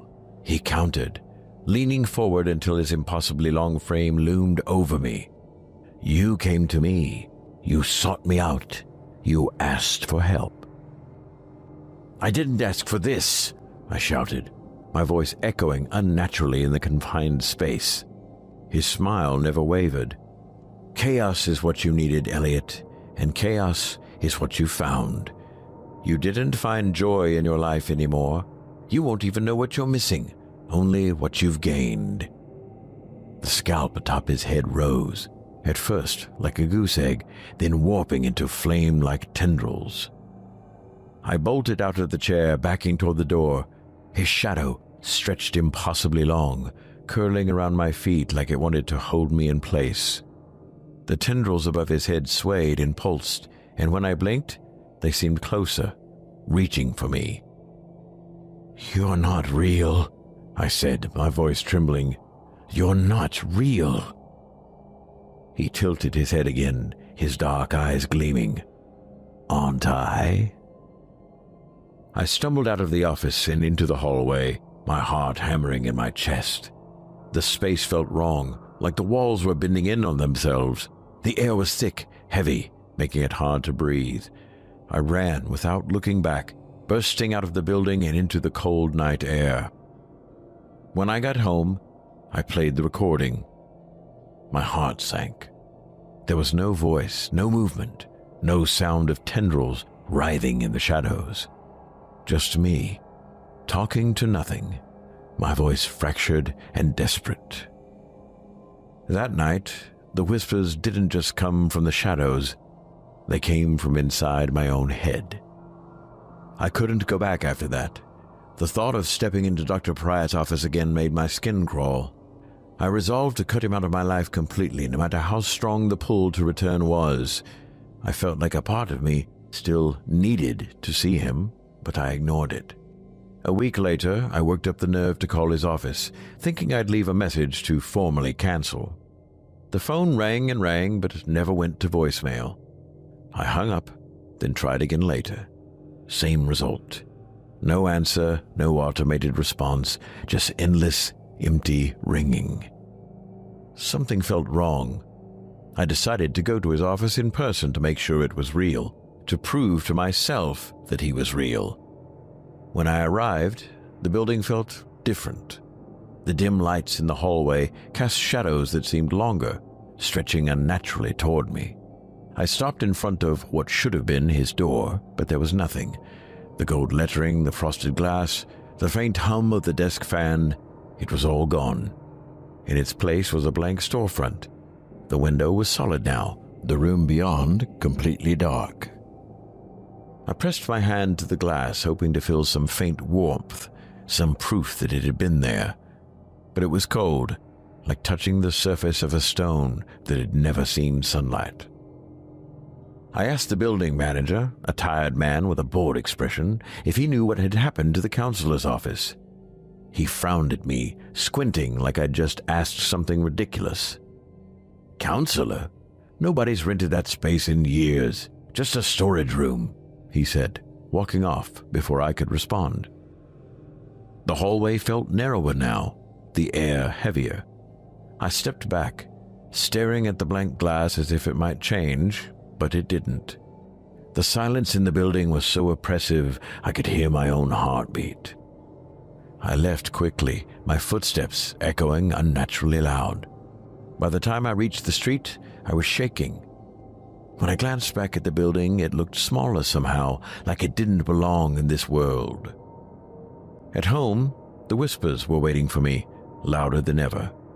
Every shadow in the apartment felt alive, curling around me, pulling me closer. My reflection in the mirror stared back with eyes that didn't feel like my own. And somewhere in the distance, faint but unmistakable, I thought I heard his voice. "You're almost there, Elliot." I stopped sleeping after that night. Whenever I closed my eyes, I saw him, not in the way a memory lingers, but like he was truly there, standing at the edge of the dark, watching. His form would shift, taller, thinner, his limbs elongated into impossible shapes. And always those tendrils writhed above his head, growing darker and more vibrant, pulsing like they carried some unspeakable power. I could feel him reaching for me. But it wasn't just the nights anymore.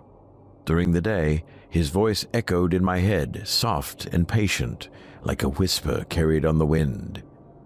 "You're almost there, Elliot." It repeated over and over, a mantra I couldn't escape.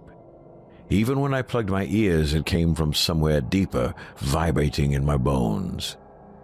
I tried everything to make it stop. I turned up music until the speakers cracked, screamed into pillows, swallowed whiskey until my hands stopped shaking, but none of it worked. Dr. Pryatt's voice was inside me now, etched into the cracks of my mind. One night, desperate for answers, I flipped through the notebook I kept after our sessions. It was filled with scrawled half-thoughts, fragments of what I'd taken from his words. But as I read, the phrases began to blur together, forming patterns I hadn't noticed before. There were symbols hidden in my handwriting, spirals and jagged marks that seemed to pulse on the page. They weren't mine. I didn't remember writing them. I turned the notebook over and found a single phrase scratched into the back cover, written in a jagged hand I didn't recognize. He is the chaos between stars, the last voice you will ever hear. I threw the notebook across the room and pressed my palms to my eyes, shaking. This isn't real, I muttered to myself. It can't be real.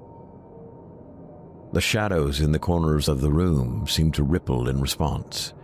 They stretched toward me, curling like the tendrils I'd seen above his head. For the first time, I noticed something else in the darkness, faint pinpricks of light, scattered like stars in the void. They pulsed, growing brighter and dimmer, as if alive. Then I felt it, his presence, not imagined, not in my mind, but truly there, standing behind me. You've finally seen it, he said, his voice so close it made my skin crawl. I turned, expecting him to be there, towering and impossible, but I was alone. The apartment was silent again, but the shadows didn't recede. They lingered, darker than before, coiling like they were waiting for something. I tried to run. I grabbed my coat, my keys, anything to get out of that suffocating space.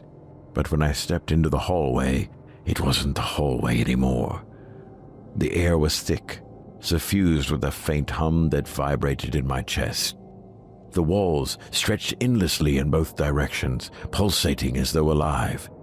And at the far end, where there should have been an elevator, there was only darkness, deep and infinite.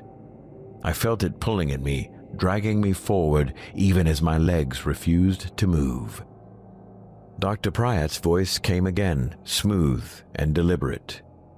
This is what you asked for, Elliot. The truth. No, I whispered, backing away. I didn't ask for this. But you did, he said, his voice filling the space. You sought me out. You wanted freedom, and now you are free. The darkness surged toward me, spilling out of the walls like a living thing. I turned and ran, but the hallway twisted and shifted with every step.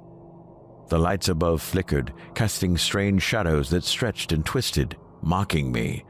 And then, ahead of me, he appeared.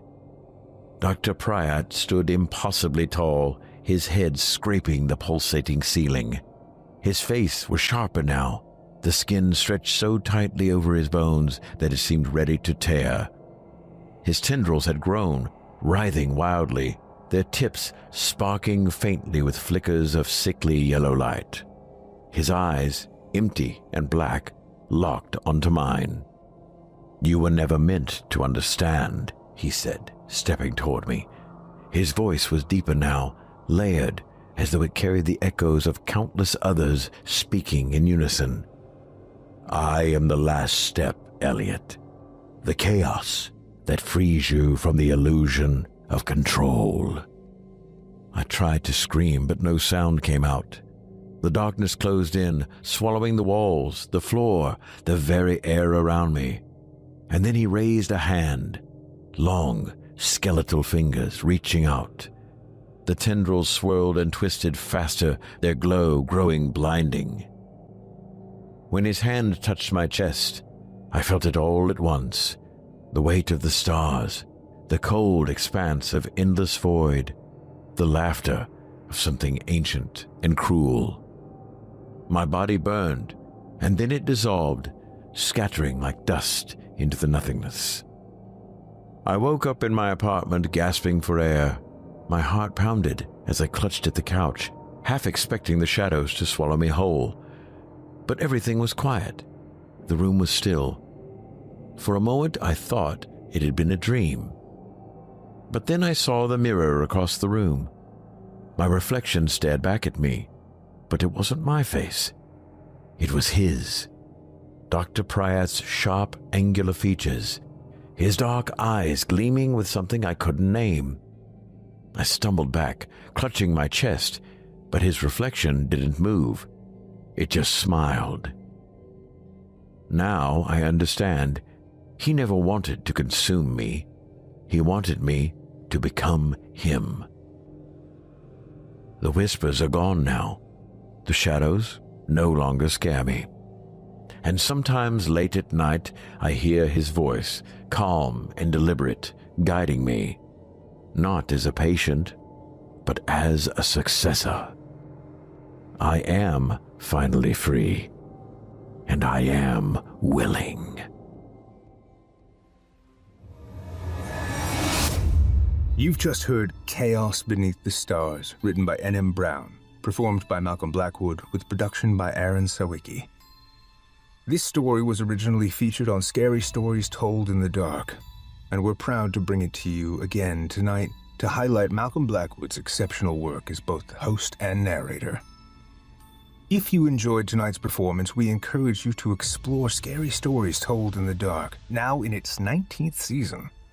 New episodes premiere every Sunday on the Chilling Tales for Dark Nights YouTube channel and are available wherever your favorite podcasts can be found. Hundreds of episodes await you, including an extensive archive featuring the unforgettable performances of original host Otis Geary, alongside Malcolm's more recent contributions. There is no shortage of terror waiting for you. Why not dive in tonight? And if you haven't already, please consider following Chilling Tales for Dark Nights, leaving us a 5-star rating or review, and sharing the show with a fellow fan of the macabre. You can even find more terrifying tales at creepypastastories.com and stay up to date with Evil Idol 2025 and all our latest releases by subscribing to our YouTube channel.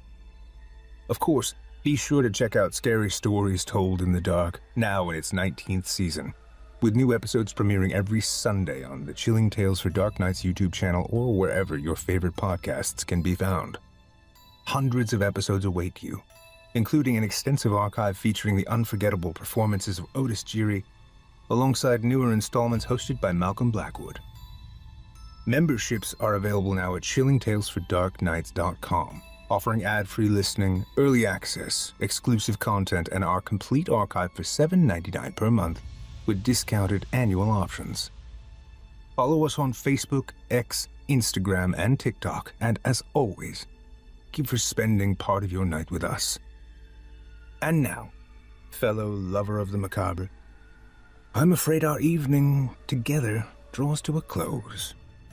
You've been listening to Chilling Tales for Dark Nights. Until next time, I'm your host, Nicholas Goroff, filling in for Steve Taylor, reminding you to turn off the lights and turn on the dark. Sweet dreams, listeners. Sweet dreams. Chilling Tales for Dark Nights.